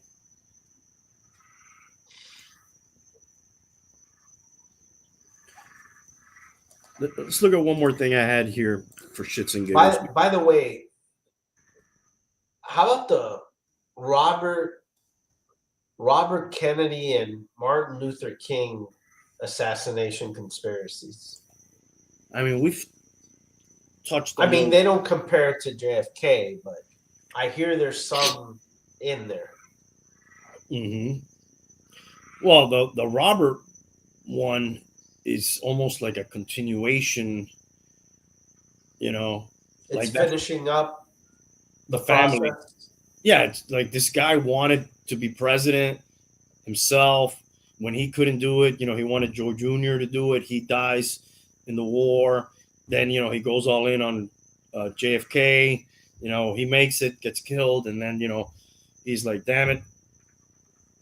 Other one goes in. Jesus Christ, dude. Then that guy's in jail. Sirhan, what's his name? Sirhan. Patrick Surtain. And, but now, what's the guy with the Children's Defense Fund, the vaccine guy? Oh, yeah. He says he's innocent. You always have that face when we talk about that guy. That guy's always... If there's like a shit position, he's supporting. I mean, come on. Your own brother's assassin? And he's like, yeah, conspiracy. He doesn't think he did it. No. I want to look at the Super Bowl odds. Dude, it's going to come out at some point why Arians had to leave that team, and it had to have been Brady, right? No, that has come out. That, like, for sure? It's for sure? Oh, yeah, absolutely. Brady came out already. Brady forced him out? Brady could not work with him. He felt like him and Leftwich were doing all the game planning and all the coaching. And he would come in and like shit on all their plans without barely looking at it, and he was a nuisance. But dude, what a piece of shit you have to be to sit like front row at his fucking retirement conference. Or is that just his fucking mojo? Like, I'm gonna force you out, and I'm gonna fucking sit here and watch you retire, and watch you say, there's nothing to that. I'm glad this is all coming out because it's showing that he's not this great guy. But I don't think anybody's like, are people talking about that? Are they going to say when the football season starts, they're going to be like, oh my God, here's Brady back for his 20 whatever season, just fiery as ever. What a competitor. And oh my God, and all the record, nobody's going to be like, oh, but he's a fucking dick. I don't know. I'm just hoping that his good luck runs out. You know what I remember when I think about this? I remember when, because there's always rumblings. I mean, we did the retirement episode, and I said, I almost feel like this is not real right away. Like, he's going to come back. And like, as soon as he retired, they were talking about a comeback. Maybe he's going to the Niners. Maybe he's going back to New England, I don't think they talked about that one, but, or maybe, and then at one point they asked Arians, what do you need to get for Tom Brady's rights? And he said something ridiculous, like 5 first-round picks, or he said something like that. Do you remember this? I don't remember him saying that. No. It's out there. Look it up. I specifically remember. And then whatever. I didn't think anything of it. Now thinking back, it was almost like he was saying, I know what you're doing. Fuck you. There's no way we're gonna do it. You know what I mean? If you thought we were just gonna release you so you can go somewhere else, we're not gonna do that. And then, look what ends up happening. And if you give the owners a choice, you want Brady or Arians, it's obvious who they're gonna choose, and it's obvious who they did choose. Yeah. And I don't know. I think it just highlights. I'm pretty sure he's not happy that all that came out. I don't think that guy cares about any of that, dude. At this I point. do. I think he does. I think he does believe the fucking image that they've created for him, and Maybe when he lays down and makes out with his son before he goes at night, in his bed, it kind of is in the back. But I think, if anything, he's like, let's fucking fuel. Let's fucking go. He fucking uses that shit, dude. I think he gets into that mode now after all that. Mm-hmm. And that he gets into this mode that he wants to win the Super Bowl to prove everybody wrong.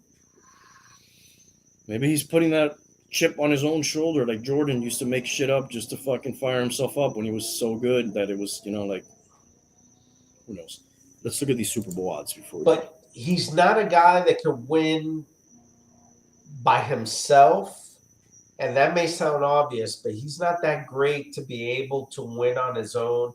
So if he doesn't have a super team around him, he's not going to. Well, the Bills are being touted as a super team.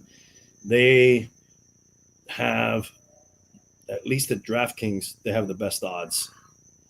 They have the best odds anywhere for winning the Super Bowl. I wonder what the Buccaneers odds were before Brady. Well, here's the opening odds over here on the first column. They were plus 2,600. So they've definitely had the biggest jump. They're plus 700 now. So they went from arguably middle. Let's see, they would have been 1, 2, 3, 4, 5, 6, 7, 8, 9, 10, 11, 12, 13, 14. They would have been like 15th, and now they're second. That's a huge jump. That's the Brady bump, they call that.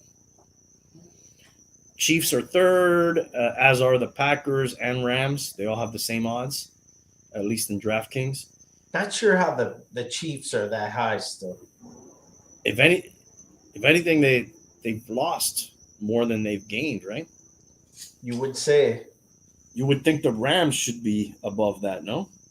But I think what happens there is that you look at the quarterback position and they're still super elite there, so that's why they stay there. The Rams are the defending Super Bowl champions, dude. I understand. They're tied for them on here, but in the other MGM, FanDuel, and Bet Rivers, the Rams are decidedly behind the Chiefs. Also, the Packers lost stuff, and they're ahead of the Rams. Yeah, the guy lost his best receiver. They just signed Sammy Watkins. Who's Sammy Watkins, dude? Exactly. Yes. Look at the Niners, bro. Yeah, that's surprising. Yeah. Based on basically rookie quarterback. Where's Garoppolo? They still have him? He's still there, yeah. Chargers. Look at the Broncos where they went, dude. That's the Russell Wilson bump. Yeah. They went from 2,400 to 1,600. And Cleveland with Watson now. But it's unclear if Watson's going to miss time, right? Where was Cleveland? 3,000. Yeah. They had no shot in hell, basically. Oh, by the way, he's happy with Tannehill. I asked him about that because he's a Tennessee boy. Yeah, I saw that part. Yeah. Bengals. Look at the Bengals, dude. No respect, right? They just went to the Super Bowl, and they're not even in the top 10. 11th. They think the Browns have a better chance than the Bengals? That's disrespectful, dude. Colts, Cardinals, Titans, and finally we get to the Dolphins at plus 3,000. Where are we? Plus 3,000. We improved from plus 3,600 from the Tyreek Hill situation. What a deal. What do you? If I put your hand to the fire, what record do you think the Dolphins are getting this season, this upcoming season? I still say middle of the pack. Are they making the playoffs? I say no. No. Jesus fucking Christ, dude. If they can't make the playoffs with those weapons, dude, you got to get rid of Tua. And possibly fire the coach. Well, because at the end of the day, the key part of getting the ball to those weapons is the quarterback, and I think that's a pretty big weakness. Yes, but there has been creative coaches in the past that have been able to do that with mediocre quarterbacks. Rich Gannon comes to mind. They could, instead of throwing the ball to Tyreek, they could hand it off. Well, yes, that's got to be in the cards. They did do some of that, sweep, jet pass, all that kind of shit. Quick slants, quick outs, reverse. Fucking let Tyreek Hill throw the ball. Maybe he can throw it further than fucking Tua. Who knows? And then here's look at the Patriots, plus 4,000. Wow, how the mighty have fallen in the court of gambling opinion. And they made the playoffs, right? Did they? They lost in the first round, didn't they? Did the Bills blow them out in the first round? I don't remember, but I think they made the playoffs. I thought the Bills spanked them. Very likely. And that AFC West is going to be a nightmare. Yeah.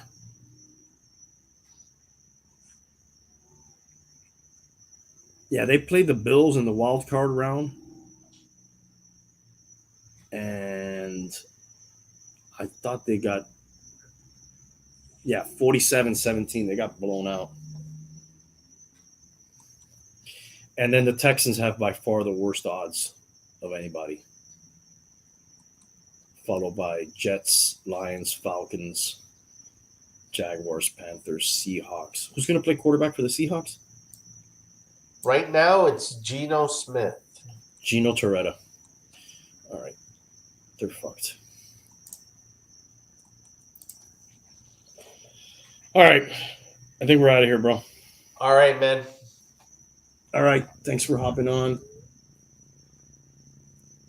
And we'll see you next time. And my music, as usual, it doesn't want to play when I want it to play. Closing with music? I always try to, but for some reason at this point, I'm not able to do it. Let's go Heat tomorrow. Let's go Heat. Hell yeah.